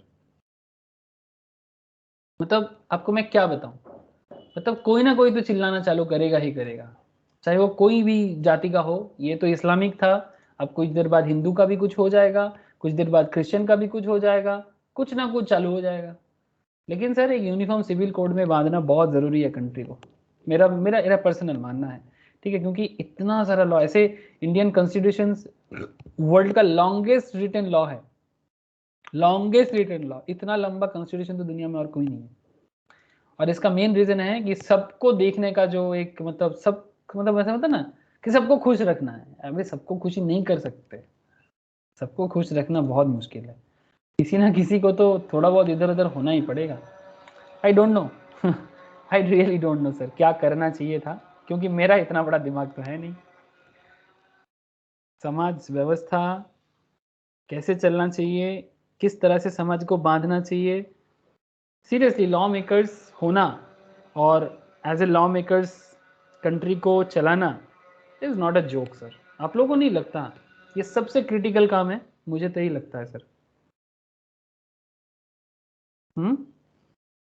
इतना सारा सब्जेक्ट पढ़ता हूँ नॉर्मली सर, मैं इकोनॉमी का बात करता हूँ, आप लोग सुने होंगे है ना, मैं बिजनेस का बात करता हूँ, आप लोग जब फाइनेंस पढ़ते हो या जीएसटी पढ़ते हो या जब आप लोग टैक्स पढ़ते हो या फिर जो कोई भी सब्जेक्ट्स पढ़ते हो आप लोग, उस टाइम पे देखना मैं बस किस तरह से इकोनॉमी को एक प्रॉस्परस इकोनॉमी बनाया जाए, किस तरह से इकोनॉमी को एक काफ़ी सक्सेसफुल इकोनॉमी बनाया जाए, काफ़ी सारा मैं वहाँ पर आप लोगों के साथ में बात करता हूँ। बट मुझे पर्सनली फीलिंग आता है जब लॉ का बात होता है ना, ये लीगल सिस्टम को रेडी करना सोसाइटी के लिए सबसे चैलेंजिंग सिस्टम है, specially in India, seriously. Because India का जो हिस्ट्री है ना वो काफ़ी उथल पथल हुआ है और इसको मैनेज करना समय लगेगा। अब यूथ जब तक पूरा शिक्षित नहीं हो जाता, जो जनरेशन अगर टोटली मतलब एडुकेट नहीं हो जाता प्रॉपर वे में, इसको प्रॉपर वे में चलाना, बोलना आसान है और 135 करोड़ को चलाना इतना आसान नहीं है। लेकिन ठीक है चलो इतना सारा बात जो हम लोग कर रहे हैं तब से, इसको एक समरी नोट्स के अंदर पॉइंट डाउन करते हैं। हाँ सर चलो,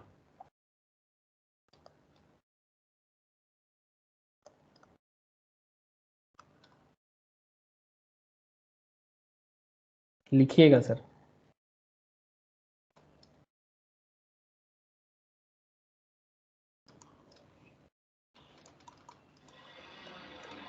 We human being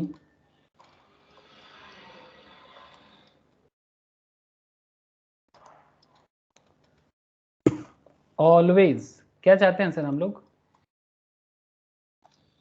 Always want to live in a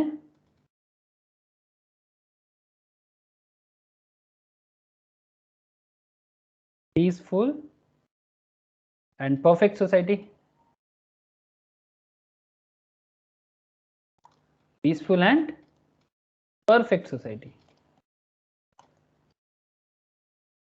ये तो हम सबका सभी का यही मन में चलता है, एक पीसफुल सोसाइटी बिल्ड करना है, एक परफेक्ट सोसाइटी बिल्ड करना है। लेकिन रियलिटी इतना पीसफुल नहीं दे रहा है सर, काफ़ी चेंजेस मतलब काफ़ी बेहतर हो रहा है डे बाय डे। लेकिन बेहतर होने के लिए सबको ना एक सुर में गाना पड़ेगा। आप प्रॉब्लम समझ रहे हो? हम सबको एक सुर में गाना पड़ेगा। हारमोनी समझते हो? हारमोनी, ये हारमोनियम में हम लोग सारे गामा पाधा निशा करते हैं ना, सारे गामा पाधा निशा, इसको हारमोनी क्यों बोलते हैं? हारमोनियम, बिकॉज ये पूरा गाना का मतलब सिंगिंग का जो कॉन्सेप्ट है इसको एक यूनिटी में बांधता है ना।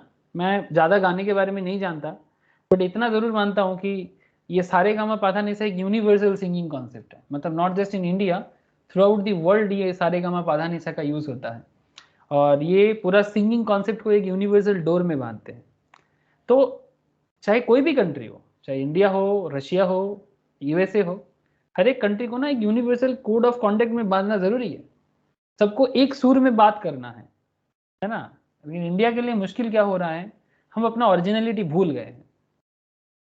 और क्यों? इसके पीछे मैं सबसे ज्यादा दोष दूंगा ब्रिटिश को, और उसके बाद अगर मुझे दोष देना है तो ऑब्वियसली मुगल को। भाई आप आए थे बहुत अच्छा, लूट के चले जाते, और रह गए थे तो यहाँ का कल्चर को अडेप्ट कर लेते। लेकिन आप क्या किए? यहाँ का कल्चर को जबरदस्ती खत्म किए, मार के पीट के, हाँ, हमारा जो भी कस्टम्स था उसको भुलाने का कुछ सुल्तानेट बना था, Bengal sultanate, Gujarat sultanate, Delhi sultanate और साउथ में एक, ठीक है। ये सुल्तानेट बना के मुगल पीरियड में भारत का जो कॉन्सेप्ट है ना, हमारा जो कल्चर था उसको बेसिकली गुम कर दिया गया, मतलब कोई और कुछ नहीं, बिकॉज वो लोग रूल करने आया था। तो तभी ना आपसे आपके ऊपर रूल कर पाएगा जब आप उनके ढंग से चलोगे, है ना सर। जब आप उनके ढंग से चलोगे तभी वो आप पे रूल कर पाएगा। तो कर दिया था, और क्या कर दिया था। तो ये कॉन्सेप्ट था, मुश्किल यही था। तो यही हिस्ट्री ऑफ इंडियन लॉ में ये भी देखो, सेकेंड मिलेनियम में मैं आपको बताने जा रहा था, तब मैं थोड़ा सोचा कि लिखाना चालू करूं, लेकिन बात फिर से आ गया सर। देखो सेकेंड मिलेनियम में मैं नोट शेयर करूंगा आप लोगों से। Sharia and Islamic economics fully spread in the Indian subcontinent with the establishment of Delhi Sultanate and Bengal Sultanate and Gujarat Sultanate। तीन सुल्तानेट था, दिल्ली, बंगाल एंड गुजरात। ये तीनों सुल्तानेट बना के, मतलब बेसिकली रीजन बना के ये लोग पूरा भारत को शासन किया। तब बहुत सारा रूल चेंज हो गया। In the 17th century the Mughal empire sixth ruler Aurangzeb complied the Fatawa e Alamgiri. Alamgiri का फतवा जारी किया, मतलब औरंगजेब की जो फतवा था उसी को मानना पड़ेगा। With several Arab and Iraqi Islamic scholars which served as an Indian main governing body. मतलब इंडिया चलता था अरब एंड इराक के इस्लामिक स्कॉलर्स के थ्रू से, and in most parts of South Asia and not just India sir. आपको बता दूं ये सिर्फ इंडिया नहीं, most parts of South Asia. And during the British Raj and Anglo Hindu law was introduced. अब ब्रिटिश पीरियड में क्या हुआ, ब्रिटिश पीरियड में पहले एंग्लो रूल, वो लोग बिजनेस कर रहा था, उसके बाद वो लोग हिंदू लॉ और एंग्लो को मिक्सड अप किया, और उसके बाद उसने जब देखा कि इसमें इस्लाम का भी बहुत बड़ा पार्ट है, ठीक है, तो हिंदू और इस्लाम लॉ को अलग अलग कर दिया, ठीक है। मतलब हिंदू लॉ को भी एक पर्सनल लॉ में चेंज किया और इस्लामिक लॉ को भी एक पर्सनल, मतलब मेनली हिंदू और इस्लाम को, और हिंदू के अंदर बाकी सिख, जैनी, बुद्धिस्ट, ये सब इंडियंस लॉ ही सिस्टम था, तो उनको ये लोग हिंदू के अंदर ही मान लिया था, बिकॉज उनको पता चल गया था कि इनका कस्टम्स और जो कॉन्सेप्ट है सेम है, ठीक है। तो ब्रिटिश के लिए छेड़छाड़ किया सर, हमारे सिस्टम के साथ बहुत ज्यादा छेड़छानी हुआ, बहुत ज्यादा, मतलब इतना ज्यादा इसको मारा पीटा काटा गया कि इसको चेंज करना मुश्किल हो रहा था। अब इतना इतना समय का लंबा कॉन्सेप्ट। और आपको बता दूं कि ये जो हिंदू कॉन्सेप्ट, जो हमारा पुराना कॉन्सेप्ट था, ये सिर्फ इंडिया में नहीं, ये अप टू इंडोनेशिया तक इसका विस्तार था, ठीक है। मैं आपको यहीं पर दिखा सकता हूं, अगर मुझे मिल जाए, इस नोट्स के अंदर है, मैं कहीं ना कहीं दे के रखा। एक्चुअली विकिपीडिया सोर्स में ही हमें ये सब डिटेल्स मुझे मिल गया था कि पूरा का पूरा कॉन्सेप्ट ना अप टू इंडोनेशिया तक, मतलब मैं आपको मैप में भी दिखा सकता हूँ। कहाँ गया मेरा मैप,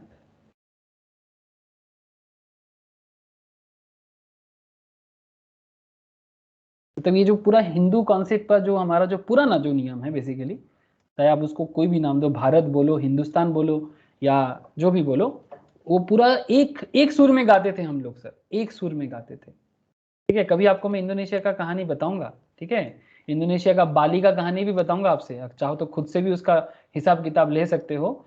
हमारा सुर ऐसा था सर, ठीक है, मिले हम इस तरह से हम लोग एक सुर में गाते थे, यहाँ से लेके, ठीक है, यहाँ से लेके फ्रॉम दिस, या अफगानिस्तान गांधार हुआ करता था सर, ठीक है।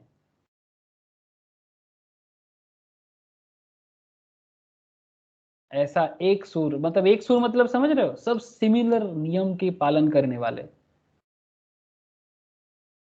ये Cambodia, Thailand, they are also, ठीक है, अप टू दिस एरिया तक।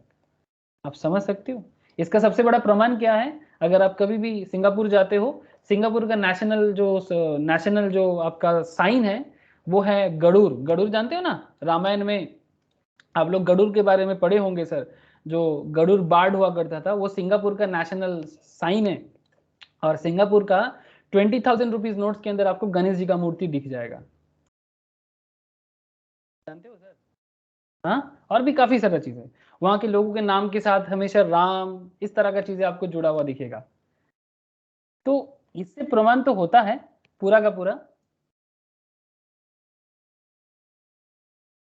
कि किस तरह से एक सुर में सब बांधे थे। बट आजकल क्या हो गया,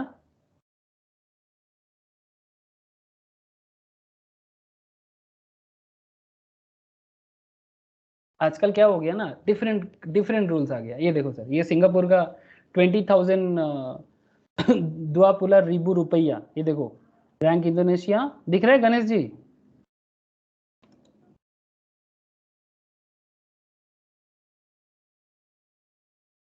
हेलो, अरे दिखाई दे रहा है? Yes sir. It's a very old history sir. मतलब आपको मैं क्या बताऊं, मतलब आपको बोलूंगा ना, आप लोग खुद खो जाओगे और बोलोगे सर क्या बात कर रहे हो। ठीक है, इसलिए सोर्स ऑफ लॉ में मतलब बात करना, मतलब सर इतना बोल सकता हूँ मैं, खो जाएंगे। ठीक है, चलो बहुत सारा बात कर लिया आप लोगों से, इतिहास खोदेंगे तो और निकलेगा। ठीक है, अब एक सुर में फिर से कब गा पाएंगे आई डोंट नो, बट हमारा ऑब्जेक्टिव को कुछ पॉइंट्स में नोट डाउन करते हैं। We human beings always want to live in a perfect peaceful society, और परफेक्ट पीसफुल सोसाइटी कुछ इस तरह से ड्रॉ कर सकते हो। ठीक है, कौन आ गया, सॉरी।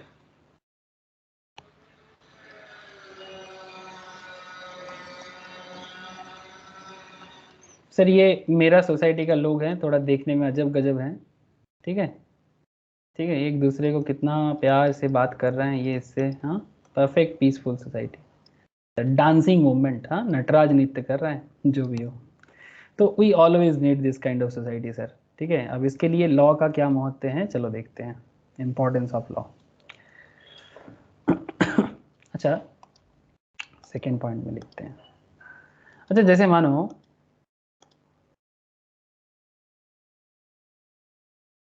क्यों इतना इंपॉर्टेंट लॉ का जरूरत क्या है, थोड़ा सिंपल वे में समझते हैं। बहुत इतिहास ढूंढ लिए, सोर्स ढूंढ लिए, ठीक है, थोड़ा सिंपल वे में समझते हैं। जैसे मानो आपका एक घर है, तो आपके घर में कोई ट्रेसपास कर लिया, मतलब चोर घुस गया। ठीक है, ये चोर है, आपके घर में ऊपर से ऐसे घुस गया। ठीक है, जो भी है। तो अगर कोई आपके घर में चोर घुस गया और आप घर का ओनर हो, आप बाहर खड़े हो,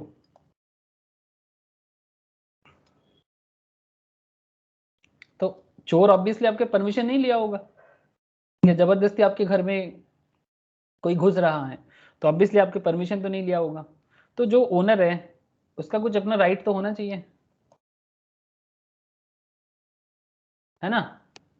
कोई आपके घर में ऐसे ही घुस जाए तो आपका कुछ तो राइट होना चाहिए। तो ये बेसिकली ये जो लॉ है, ये हमें अपना लायबिलिटीज को याद दिलाते हैं। मतलब ऑब्वियसली जो ट्रेसपास कर रहा है उसको लायबिलिटीज देना, चुकाना पड़ेगा या फाइन देना पड़ेगा।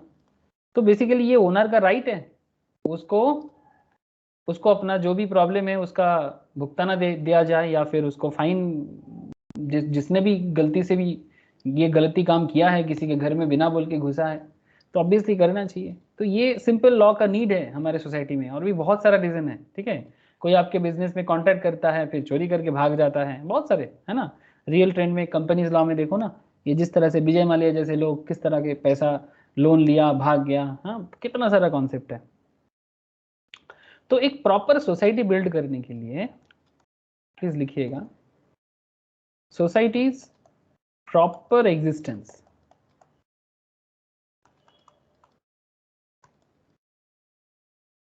society's proper existence, personal right and liabilities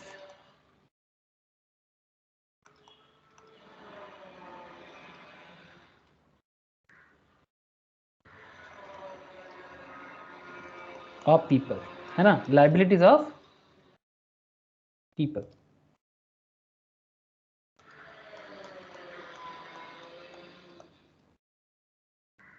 पहले चेंज करके लिखना, ये सब डिपेंड करता है किसके ऊपर, depend on the existence of solid and perfect law, है ना sir? Perfect law, society's proper existence, personal right and liabilities of people, liabilities of people depend on the existence of solid and perfect law. जब तक किसी भी country का law perfect नहीं होता, जब तक किसी भी कंट्री का लॉ परफेक्ट नहीं बनता, ठीक है ना, तब तक मुश्किल है सर। लॉ परफेक्ट बनना बहुत ज़रूरी है, चाहे वो सोशल मैटर पे हो, चाहे वो बिजनेस मैटर पे हो, ठीक है, लॉ परफेक्ट होना बहुत ज़रूरी है।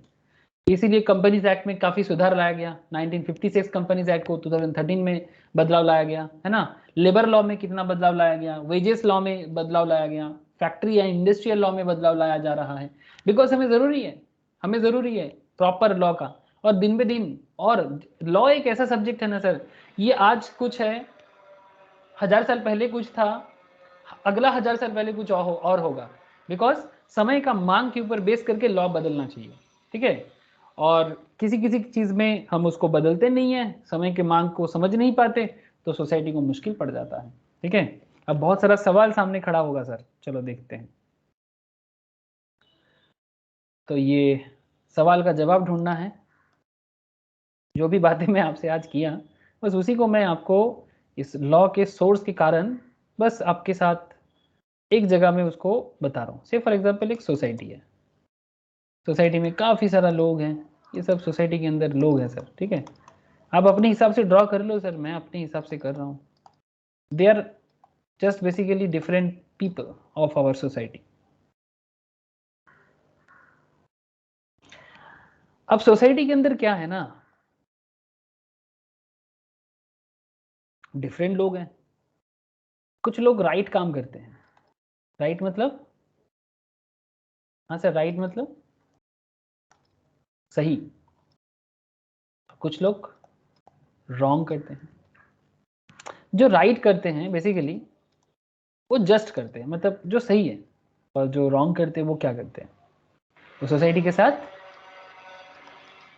अनजस्ट करता है ना, सोसाइटी के साथ अनजस्ट करता है। अरे बात समझ में आ रही है कि नहीं? अब ऐसे बोल सकते हो, इतना सारा लोग हैं, अब हर कोई अगर नियम का पालन करता, सबको अगर एक सिंपल बात करो ना, ह्यूमैनिटीज का ख्याल होता ना, ह्यूमैनिटी समझते हो, सबसे ऊपर है मानव धर्म। आपको कुछ देर पहले मैं धर्म का ज्ञान दे रहा था, ठीक है, सबसे ऊपर है ह्यूमैनिटीज। लेकिन ये बेसिक ह्यूमैनिटीज अगर कहीं पर भी मिसमैच हो जाता है ना, तो इंसानियत के ऊपर कुछ नहीं होना चाहिए। मतलब अगर तभी एक प्रॉपर समाज बना पाएंगे, जिसके बारे में स्वामी विवेकानंद चिकागो में जो हिंदू रिलीजियस के बिहाफ में जो बात करने गया था, इतना पॉपुलैरिटी उनको क्यों मिला था? क्योंकि सब अपना अपना धर्म का ज्ञान बांट रहे थे, और स्वामी जी ह्यूमैनिटीज का बात कर रहे थे, क्योंकि धर्म वो होता है जो ह्यूमैनिटीज के ऊपर बात करते हैं। बट प्रॉब्लम है कि कुछ लोग हमारे सोसाइटी में आज भी बहुत सारे लोग हैं, कुछ लोग ऐसे होते हैं कि जो नियम का पालन करते हैं, सम ओबे रूल्स, और कुछ लोग नियम का पालन करते ही नहीं। हाँ सर, कुछ लोग नियम को क्या करते हैं, उल्लंघन करते हैं, सम डोंट ओबे।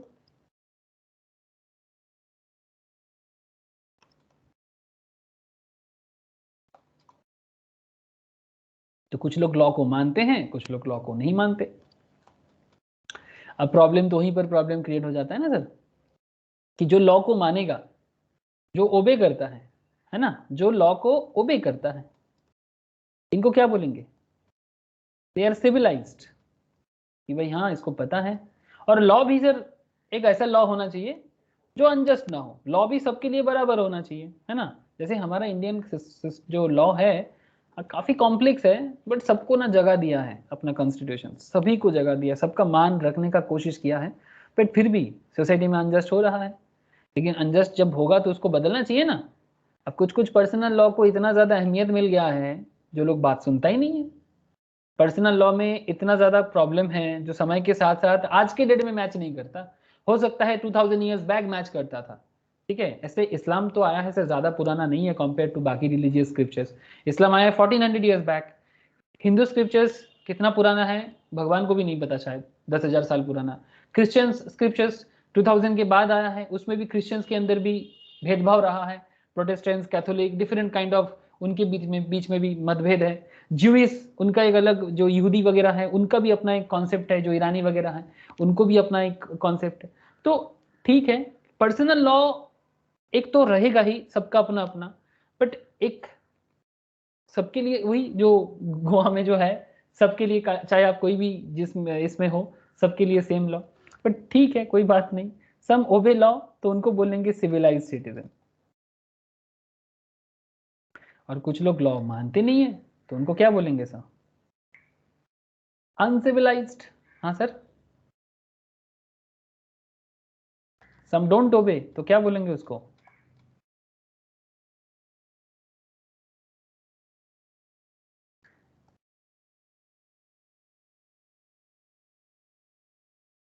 और जो अनसिविलाइज्ड है इनको क्या होना चाहिए सर? ऑब्वियसली पनिशमेंट होना चाहिए, दे आर पनिश्ड।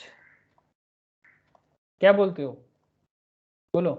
अरे जो नियम पालन नहीं करेगा उनको पनिशमेंट देना चाहिए कि नहीं देना चाहिए? Hello, yes sir. ओके, तो ये एक कॉन्सेप्ट था। अब आगे का भी बात देखो।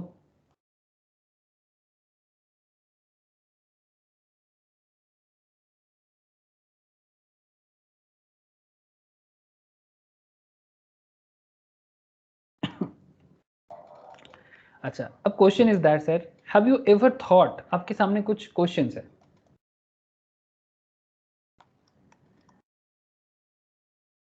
जो सवाल मैं आपके सामने इतना देर तक कर रहा था कि कभी आपने सोचा है, हैव यू एवर थॉट? पहला सवाल, how and when the law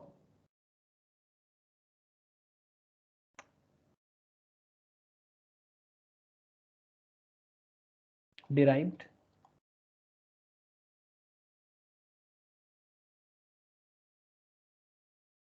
कब बना और कैसे बना? What is the object of law? Law का ऑब्जेक्ट क्या है, जो आपको मैं शुरू में पूछा था, है ना सर? बहुत ही इंपॉर्टेंट सवाल किया था कि सर लॉ का ऑब्जेक्टिव या ज़रूरत क्या है। आप लोगों ने बहुत अच्छा जवाब दिया था सर, लॉ का ज़रूरत क्या है। और आप सभी को ही एक चीज़ कॉमन पॉइंट में बोले थे सर, मुझे वो चीज़ सबसे अच्छा लगा कि इक्वालिटी फॉर ऑल। तो what is the object of law? तीसरा सवाल,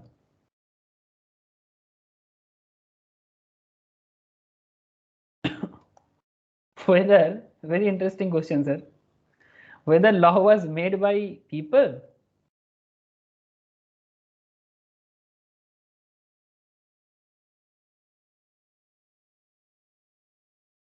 or it was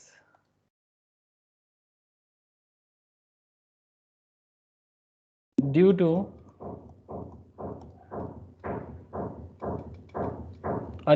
to the inspiration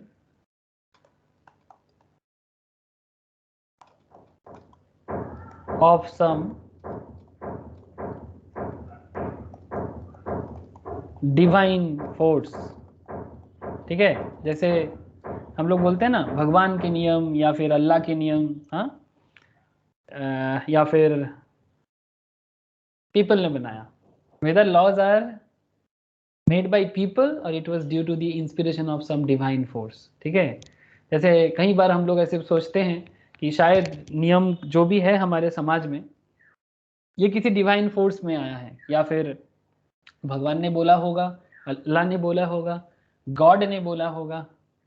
sir actually मैं जितना इसको समझता हूँ, चाहिए भगवान, अल्लाह, गॉड, जो भी आप बोलते हो, हम भी बोलते हैं, मेरा पर्सनल मानना ऐसा है कि जिनको आज हम लोग भगवान सोचते हैं, ये एक ज़माने में हमारे जैसे ही इंसान हुआ करते थे, ये मेरा मानना है।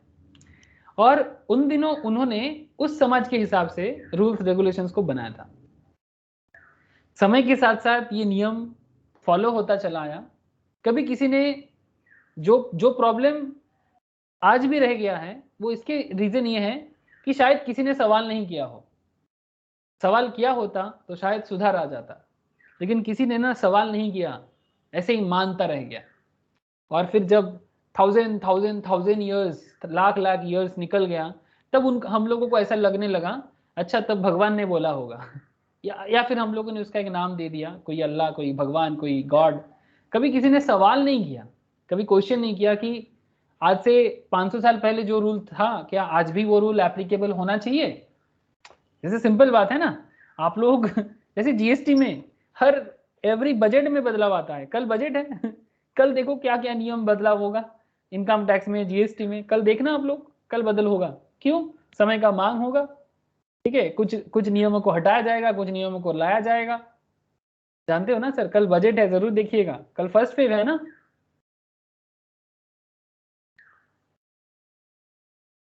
हाँ सर, हम लोग बजट वगैरह देखते हो, जरूर देखिएगा।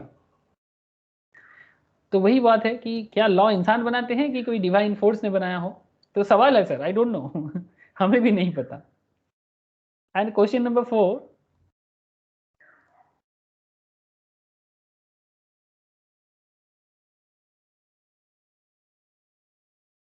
whether the law is a command of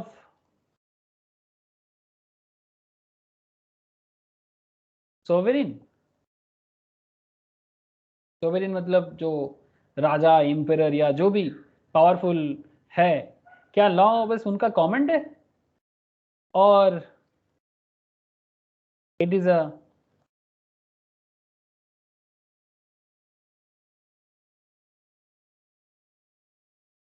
result of gradual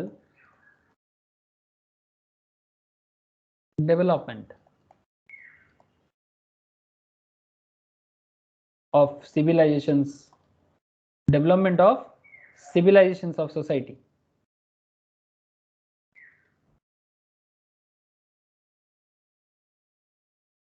civilization and society। Sir आप लोग सुन पा रहे हो, लिख रहे हो? प्लीज बताइए मुझे, आप लोगों का आवाज बिल्कुल नहीं है। हाँ सर, रोशनी, ज्योति, यस सर। नेहेश, आशीष, अच्छा कभी कभी थोड़ा रिस्पॉन्स कर देना, नहीं तो समझ में कैसे आएगा। तो another question, whether the law, हाँ बोल। উপরের দিকটা একটু লেখা বাকি ছিল, ওটাই দেখে নিলাম। लिखे ना কোনটা? আচ্ছা, Third 4 number 4 নম্বরটা। Okay. whether the law is a command of sovereign, मतलब कोई राजा जो कमांड दिया वही लॉ है, या जो भी राजा हो, मंत्री हो, या जिसको भी पावर मिला है, क्या उनका कमांड ही लॉ है, या फिर it's a gradual development of civilisation and society? Law क्या है? हाँ सर, क्या हिटलर का कमेंट जो था क्या वही लॉ था? तो वेरी बिग क्वेश्चन। हम लोग कई बार बात करते करते बोलते हैं ना, हिटलरबाजी मत कर, हिटलर हिटलर हिटलर हिटलर जैसा मत बन। हाँ, हिटलर क्या करता था? वो सिर्फ लोगों को कमांड देता था, किसी का सुनता नहीं था, किसी का नहीं सुनता था। दुनिया में एक ऐसा मतलब शासक था, मतलब जो किसी का नहीं सुनता था, भयंकर डेंजरस था। एक हिटलर था, एक आपका इताली में मुसोलिनी था, डेंजरस था, ठीक है। अपने विंस्टन चर्चिल ऑफ इंग्लैंड, वो भी कुछ कम नहीं था, वो भी और भी शैतान था, पर फिर भी इतना खराब उनको नहीं बोलते, पर फिर भी मुझे तो मानते हैं वो भी कुछ कम नहीं था, ठीक है। तो आई होप यू अंडरस्टैंड कि whether law is a command of sovereign or it is a result of general development of civilizations and society, जो समय के साथ साथ, डेवलपमेंट के साथ साथ सुधार किया जाता है। लॉ क्या है? सवाल है आप लोगों के सामने, सोचिएगा। सर ये सोचने का बात जैसे मैंने बोल दिया ना आपको, इसका मतलब ये सिर्फ लॉ नहीं है, ये जूरिस्प्रूडेंस है। बिकॉज लॉ और जूरिस्प्रूडेंस में ये सबसे बड़ा फर्क है कि लॉ मतलब नियम जो लागू कर दिया जाता है, और जूरिस्प्रूडेंस मतलब उस पर क्वेश्चन होता है, उस पर लॉजिक का सवाल उठते हैं, ठीक है। उसमें लॉजिक पूछा जाता है कि इसका कितना जस्टिफिकेशन है और कितना नहीं, तभी उसको जूरिस्प्रूडेंस बोला जाता है। मैं आपको आगे आगे लिखाता हूँ लॉ में और जूरिस्प्रूडेंस में फर्क क्या है। वेट सा बड़ा इंटरेस्टिंग फैक्ट चर्चा करने वाला हूँ। Okay, next.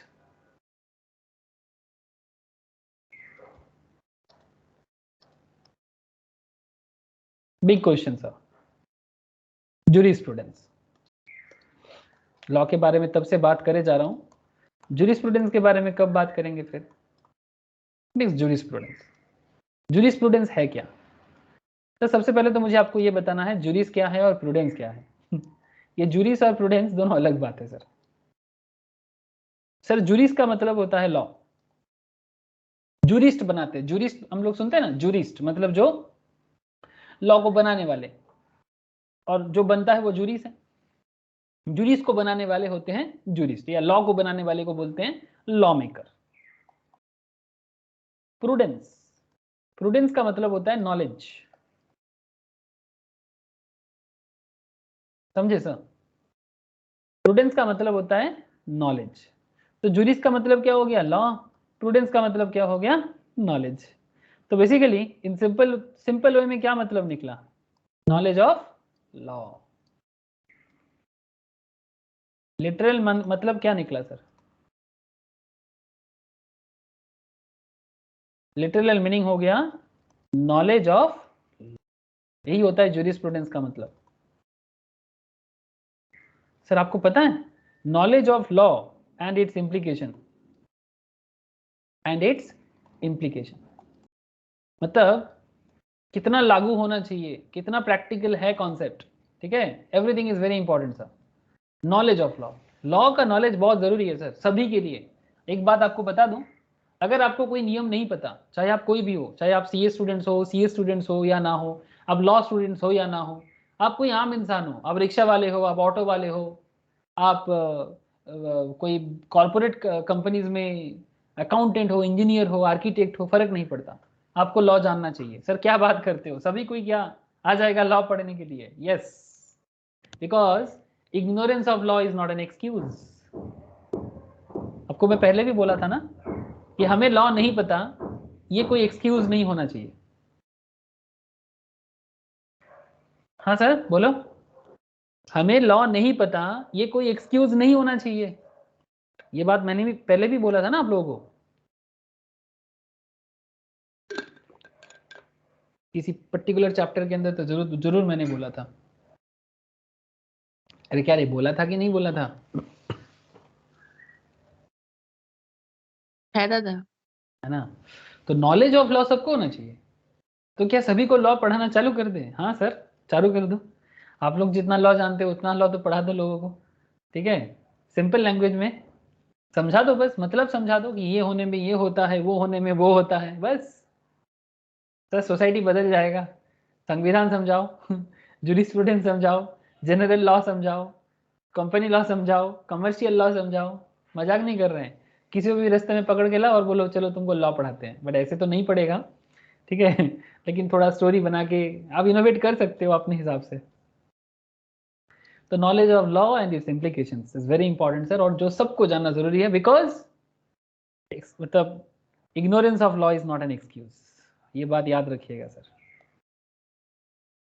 चलो जूरिस्प्रूडेंस पे थोड़ा और बातें।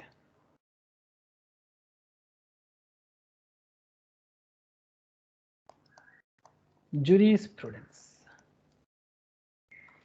ये जूरिस्प्रूडेंस कवर करता है whole body of legal principles in the world.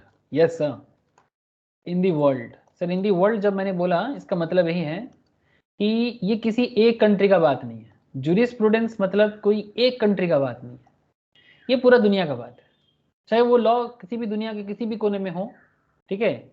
तो जूरिस्प्रूडेंस हर मैटर पे बात करता है। कौन सा भारत का नियम है, कौन सा पाकिस्तान का नियम है, कौन सा रशिया का नियम है, कौन सा यूएसए का नियम है, फर्क नहीं पड़ता। जूरिस्प्रूडेंस हर हर हर लॉ का हर चीज़ों में सवाल करेगा, हर चीज़ों में सवाल करेगा, ठीक है? हो सकता है कि कोई लॉ यूएस में सही है बट वो लॉ इंडिया में सही नहीं है, या फिर कोई लॉ इंडिया में सही नहीं है बट यूएस में सही है, तो डिपेंड करता है। बट जूरिस्प्रूडेंस का मतलब ये हो गया कि वो हर मैटर पे, हर चीज़ों हर मैटर पे बात उठाएगा और उसका लॉजिक एंड इम्प्लीकेशंस में जरूर बात करेगा। ये है जूरिस्प्रूडेंस। जूरिस्प्रूडेंस दुनिया के हर चीज़ों में बात करते हैं, whole body of legal principles in the world, ठीक है? ये होता है जूरिस्प्रूडेंस। जैसे आप लोग काफ़ी बड़े हो गए हो, तो मैं आप लोगों के साथ एक चीज़ें बात कर सकता हूँ। रिसेंटली एक पॉइंट में काफी चर्चा चल रहा है, काफी दिनों से चल रहा है। जस्ट मैं आपके सामने मुद्दा उठा रहा हूँ, आप चाहो तो खुद से मैटर को रिसर्च कर सकते हो। आप लोग मैच्योर हो तो इसीलिए मैं बोल रहा हूँ। ऐसे लॉ में इतना सारा मैटर होता है, किस किस मैटर पे बात करें।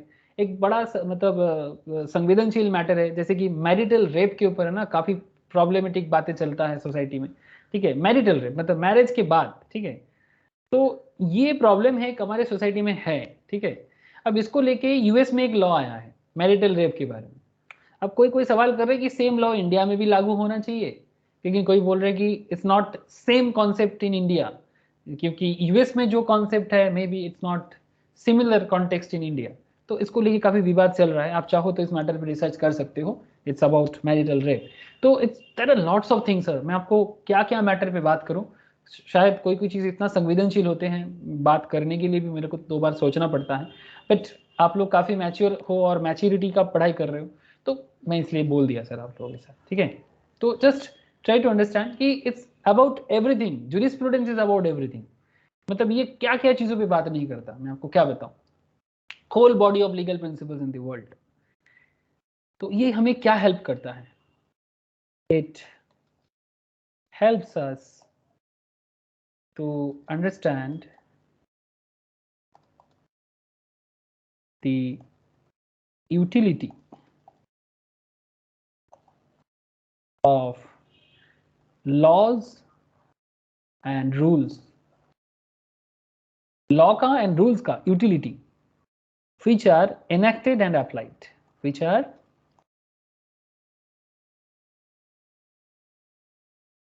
enacted and applied, which are enacted and applied। मतलब जो लॉ ऑलरेडी है ना, तो उसी के ऊपर ये मेनली बात करता है कि भाई जो लॉ है या जो लॉ मतलब आ गया है, उसका एनेक्टमेंट, उसके एप्लीकेशन एरिया में मेनली ये बात करता है। जो है नहीं उसके बारे में बात नहीं करता, जो है उसके बारे में बात करते हैं। मतलब ये लॉ है तो कितना सही है, अगर नहीं है, अगर है तो उसको लागू करना चाहिए कि नहीं चाहिए, कितना लॉजिकल है, कितना मतलब इसका इम्प्लीकेशन कहाँ तक पहुंच सकते हैं। तो that is the main context या फिर main concern area of jurisprudence. ठीक है, चलो और बताते हैं आपको।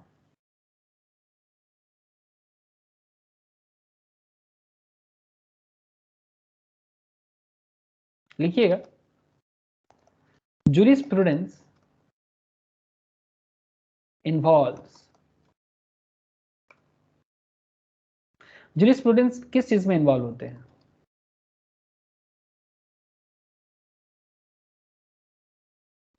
jurisprudence involves certain types of investigation into law।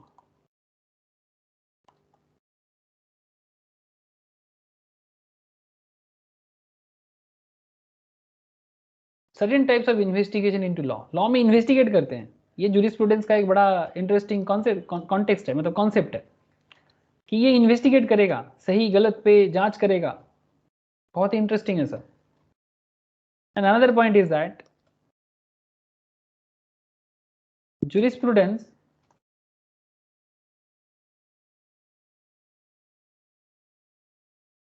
is not concerned with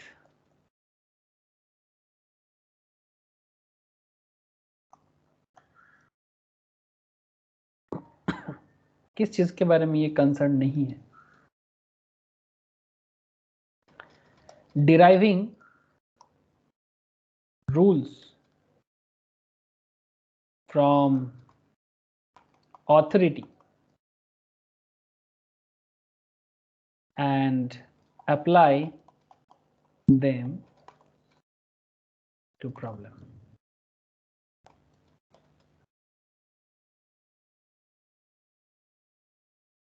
deriving rules from authority and apply them to problem, ये इसका मेन एरिया नहीं है। rather it reflects on the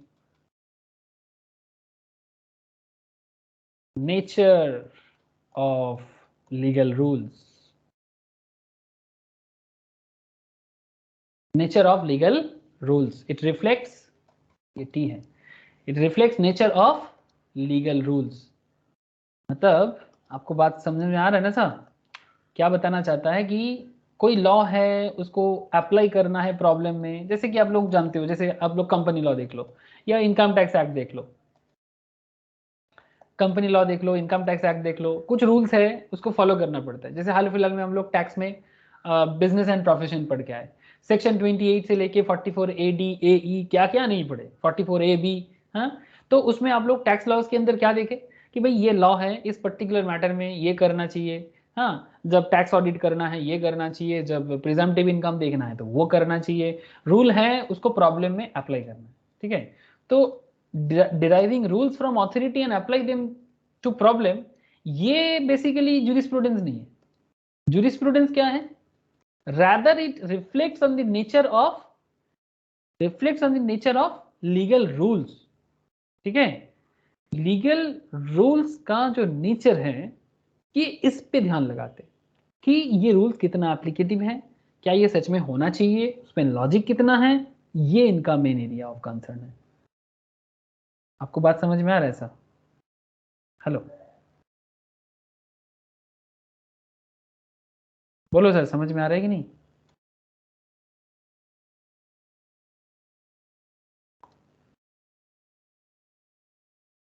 मुझे किसी का साउंड नहीं आ रहा है सर, बोलो। आप हाँ लोग सर। है, है थोड़ा दादा। थोड़ा रिस्पॉन्स कर दो सर। दस law and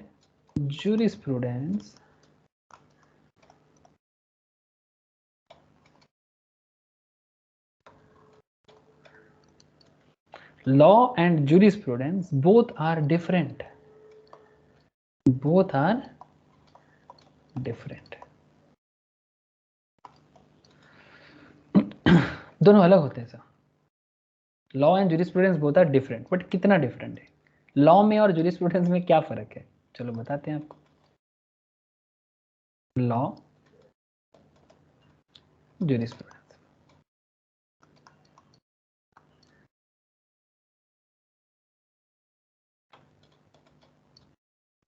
sir law rigid है, जैसा है उसको फॉलो करना है, और jurisprudence लॉजिक है, सवाल करते हैं, लॉजिक पूछते हैं, जो लॉ है उसी को। तो लॉ क्या करते हैं sir? Law looks for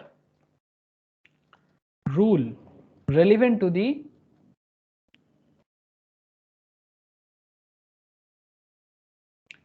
the given situation, relevant to given situation। ये गिवन सिचुएशंस को देखता है और फिर उस पे ध्यान लगाते हैं, ये लॉ है। और jurisprudence, वी आस्क, हम लोग सवाल उठाते हैं, पूछते हैं, what is required for a rule to be legal rule, to be a legal rule. क्या ज़रूरी है इसको लीगल रूल बनाने में, या फिर इसको अप्लाई करना चाहिए कि नहीं चाहिए? ठीक है, मतलब लॉ और jurisprudence काफ़ी ज़रूरी चीज़ें हैं सर, दोनों चीज़ें ज़रूरी है। एक रेलिवेंट सिचुएशंस के बेसिस में बात करते हैं, और एक लॉजिक सवाल उठाते हैं कि भाई कितना ज़रूरी है, नहीं है, इस तरह का। ठीक है, तो लिख लिया गया यहाँ तक? हाँ sir.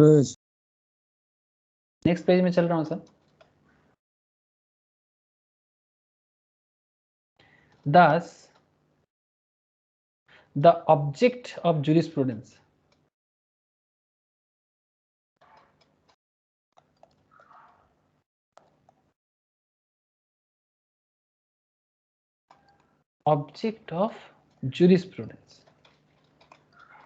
is not to discover new rules,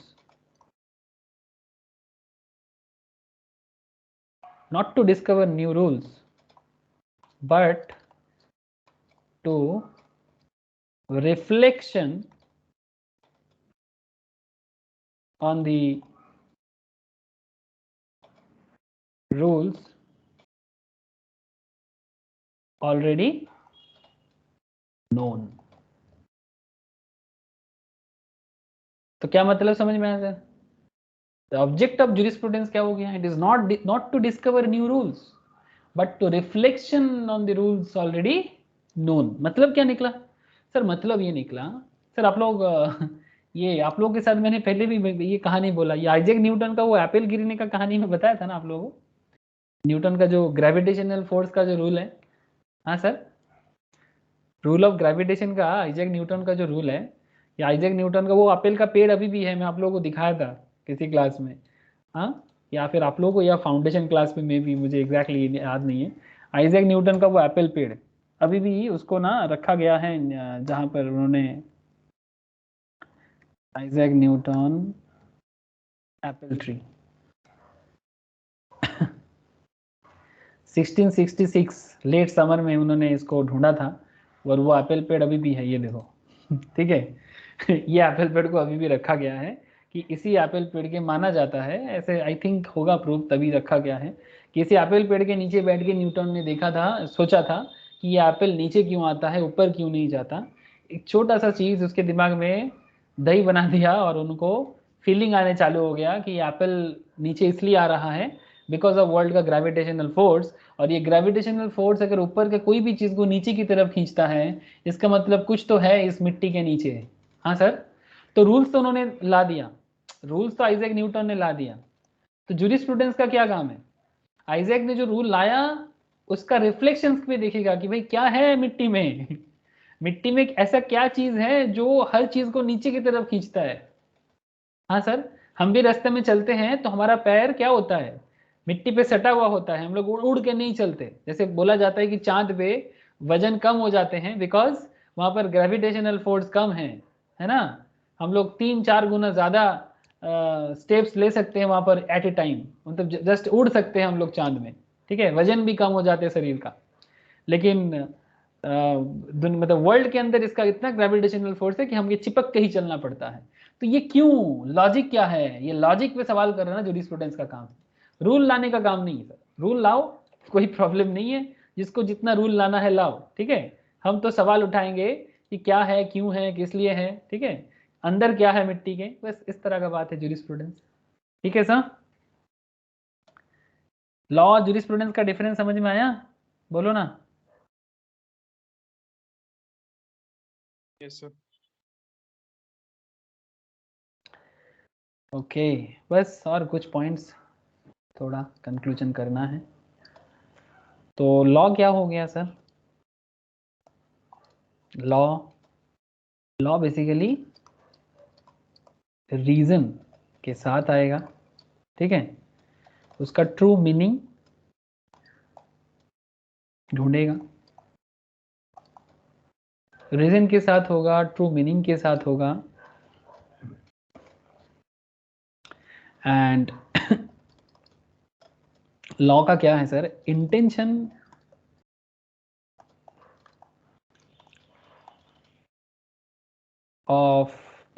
of its makers, मतलब जो लॉ बनाते हैं, ठीक है, जूरिस्ट भी बोल सकते हो, while arising law,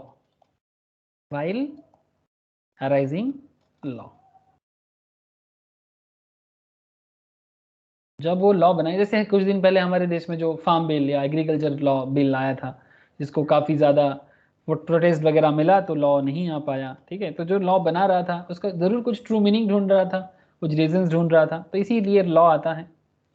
तो जूरिस्प्रूडेंस क्या करते हैं सर? जूरिस्प्रूडेंस क्या करेगा? जूरिस्प्रूडेंस बेसिकली हेल्प करेगा, किसको? हेल्प्स लॉ मेकर्स, ये लॉ मेकर्स को हेल्प करेगा, एंड ऑब्वियसली जजेस एंड लॉयर्स को भी हेल्प करेगा।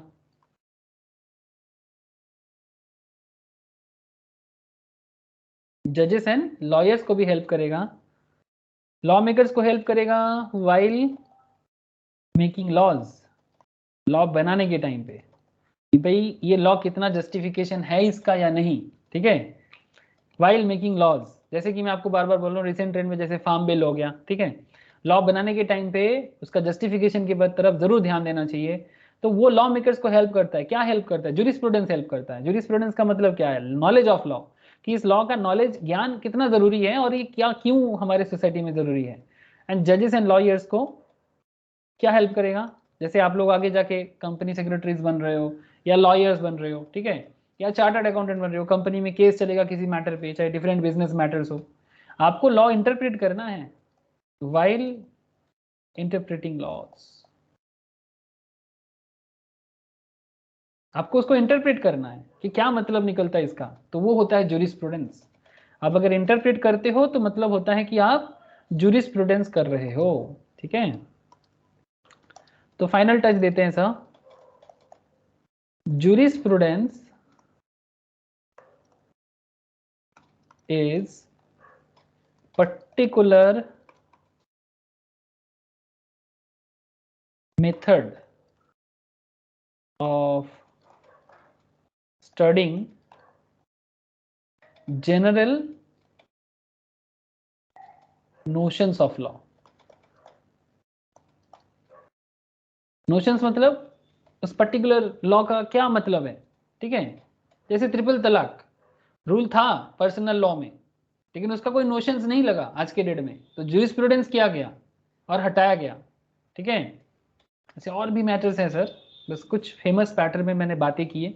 आप लोगों को मैं जो 2 नोट्स मैंने रेडी किया, ठीक है, एक law of India, history of law of India, और साथ में इंस्टीट्यूट का मैट, ठीक है, ये तीनों चीज़ आप लोग जो history of India and law of India का जो नोट्स है, अब सोर्स ऑफ लॉ के लिए इंडियन लॉ को जरूर देखो, history of India for your extra मतलब नॉलेज पर्पस के लिए मैं आपको जरूर गो थ्रू करने बोलूंगा, और इंस्टीट्यूट मैट तो आपको फॉलो करना ही है।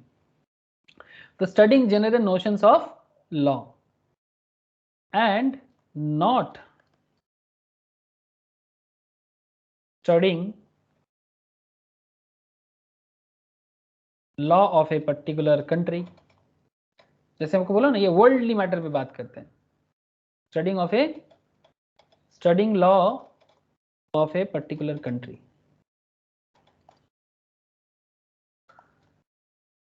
ये जूरिस्प्रूडेंस नहीं होता। जूरिस्प्रूडेंस मतलब एक ओवरऑल लॉजिक, उसका लीगलिटी, उसका ज़रूरत, सभी चीज़ों पे बात करते हैं। तो आप ऐसे कर सकते हो कि जूरिस्प्रूडेंस जो है sir, jurisprudence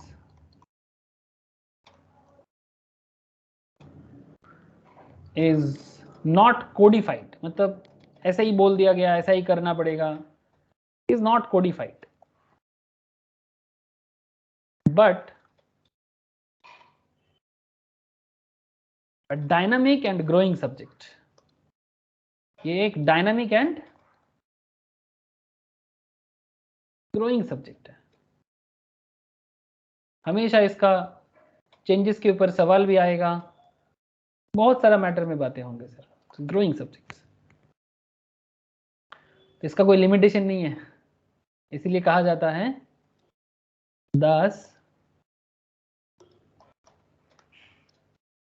it has no limitation on itself, मतलब जितना बात करोगे उतना मतलब निकल के आएगा, ये होता है जूरिस्प्रूडेंस।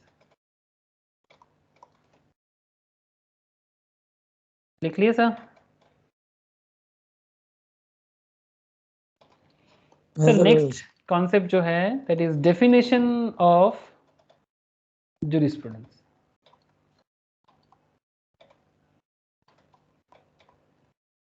डेफिनेशन ऑफ जूरिस्प्रूडेंस, ये हमारा नेक्स्ट चर्चा का पूरा विषय रहेगा। इस पे डिफरेंट कंट्रीज आप लिख के रख सकते हो, डिफरेंट कंट्रीज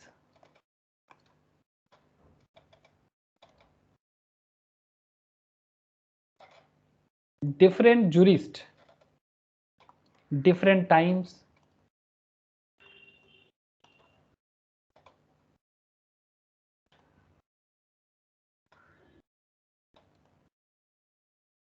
different jurist मतलब law maker, and different laws।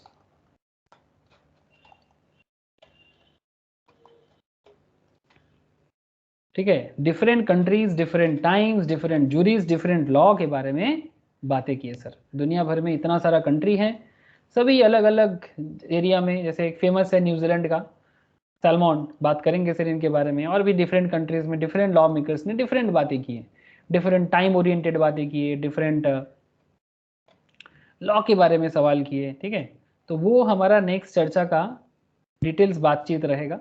ठीक है, अच्छा, और एक बात लिख लो,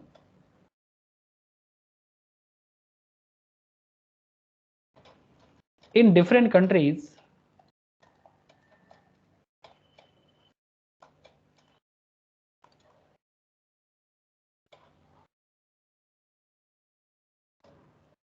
जैसे एक पॉइंट लिखो, laws have changed for better. Law को क्यों बदला जाता है? बेटर के लिए। जैसे कि ये बात स्टार्टिंग में किसी ने बात किया था कि for the betterment of human life, laws have changed for better.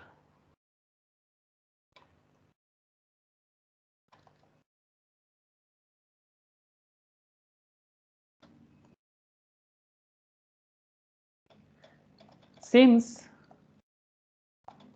Time immemorial, मतलब सदियों से आ रहा है, समझ रहे हो ना सर? टाइम्स इमेमोरियल, सदियों से चले आ रहे हैं, कस्टम्स बन जाता है लोगों के पास, ये एक बहुत बड़ा रीजन है।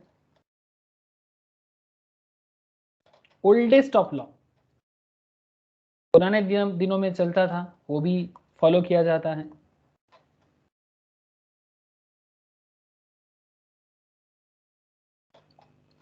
रिफाइनमेंट्स इन लॉज,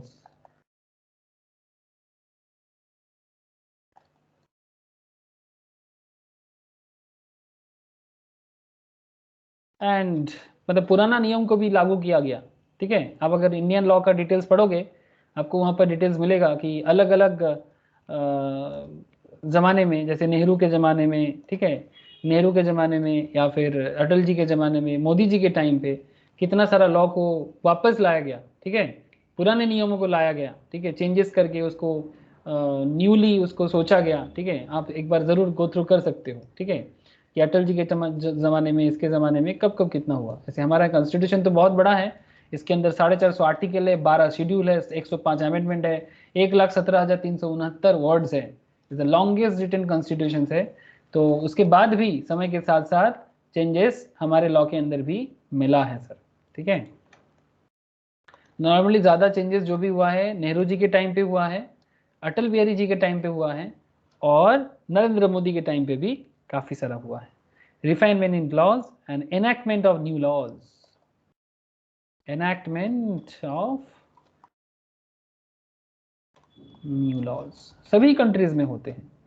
इसको हम ऐसे बोल सकते हैं, changes over a period of time. ठीक है, आगे क्या करना है? जूरिस्प्रूडेंस डेफिनेशंस पढ़ना है। जूरिस्प्रूडेंस के डेफिनेशंस अलग अलग लोगों ने अलग अलग बताया।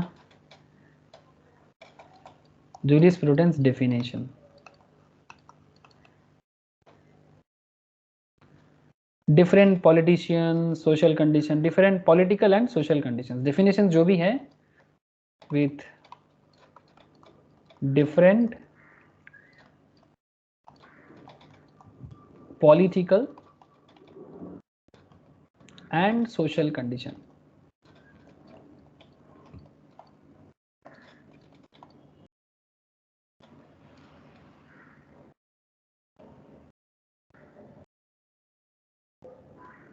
इसमें आपको डिफरेंट कंट्रीज का मतलब समझ में आएगा, डिफरेंट कंट्रीज में क्या चलता है जूरिस्प्रूडेंस के बारे में। डिफरेंट टाइमिंग्स का, टाइम का खेल होगा।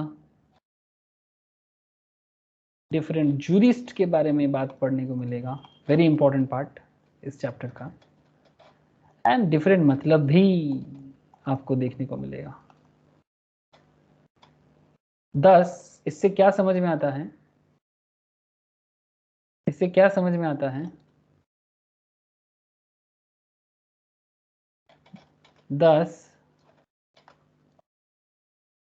there is no singular definition of the term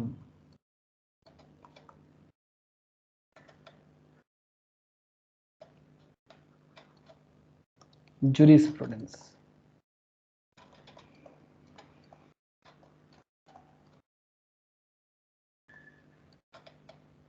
ठीक है साहब, कोई सिंगुलर टर्म नहीं है जो जूरिस्प्रूडेंस को डिफाइन करता है। अगर आप इंस्टीट्यूट के मैट के अंदर जाते हो, ठीक है, आपको जैसे ही आप थोड़ा सा ऐसे, आपको मैं हिस्टोरिकल मैटर में भी बातें की है, अलग अलग लोगों ने सोशियोलॉजिकल डेफिनेशन दिया, किसी ने पॉजिटिविस्टिक डेफिनेशन दिया, ठीक है, किसी ने नेचुरल स्कूल ऑफ लॉ में डेफिनेशन दिया, ठीक है, या फिर रियलिस्ट डेफिनेशन ऑफ लॉ के बारे में बताया, ठीक है, सिग्निफिकेंस ऑफ लॉ, ठीक है, सोर्स ऑफ लॉ जिसमें ऑस्टिन्स वगैरह, ठीक है, कस्टम्स और customary law, classification of customs, ठीक है, रिक्विजिट्स ऑफ वैलिड कस्टम्स क्यों ज़रूरी है, जो मैं आपको ऑलरेडी बताया, हाई कोर्ट सुप्रीम कोर्ट आजकल क्या बताते हैं, ठीक है, या फिर अगर आप थोड़ा और नीचे आओ, डॉक्ट्रिन ऑफ स्टेयर डिसाइज, ठीक है, रेशियो डिसीजन, ये सब बात करेंगे मैं नेक्स्ट क्लास में आप लोगों के साथ, ठीक है। पर्सनल लॉ, जिसमें आपको, जो मैं आपको शुरू में बोल रहा था ना हमारे पुराने लॉ के बारे में, जिसमें श्रुति, वेदास, स्मृतिज, हाँ सर, ये देखो आपको मैं बोल रहा था ना, तेरा 3 main Smritis, codes of Manu, Yajnavalkya and Narada, ठीक है, एंड मनु स्मृति, ये सब चर्चा भी हम आपके साथ किए हैं। इस्लाम के अंदर जैसे कुरान के अंदर जैसे बोला हुआ है, ठीक है, इजमास के अंदर बोला गया है, कियर्स के अंदर बोला गया है, ठीक है, digest of Mohammedan law 12th century, मतलब इनका जो भी लॉ आया है 1300-1400 के टाइम पे आया है, फतवा आलमगीरी, ठीक है, मैं आपको बोला ना, ये सब मैं आपको पहले ही बोला थोड़ा हिस्ट्री में, ठीक है। तो ये सब चीज़ें आगे आगे बात करेंगे, और फिर ये जो डिफरेंट डेफिनेशंस जिन्होंने दिया ना, ठीक है, ये सब तो आप लोग जानते हो, कॉन्स्टिट्यूशंस की बात करेंगे, एडमिनिस्ट्रेटिव लॉ ऑलरेडी आपको अलग चैप्टर में पढ़ाएंगे, क्रिमिनल लॉ भी अलग चैप्टर में ऑलरेडी एक बार मैंने डिस्कस कर दिया, फिर चर्चा करूंगा क्वेश्चंस का।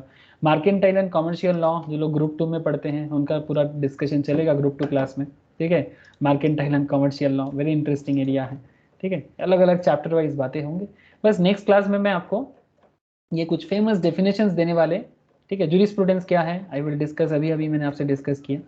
नेक्स्ट क्लास में आप लोगों के साथ ये जो डेफिनेशन देने वाले अलग अलग जो कहा है ना लॉ मेकर्स ने, ठीक है, मैं बस उनका कुछ बातें आपसे करूंगा जो आपको यहाँ पर मिलेगा, ये सैलमोंड, हडसन, ठीक है, ये इनके बारे में, ठीक है साहब।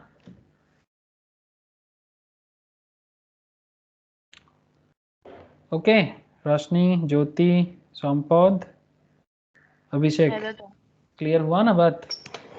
सोर्स ऑफ लॉ क्या है, लॉ और जूरिस्प्रूडेंस में फर्क क्या होता है, आया कि नहीं आया समझ में, बोलो।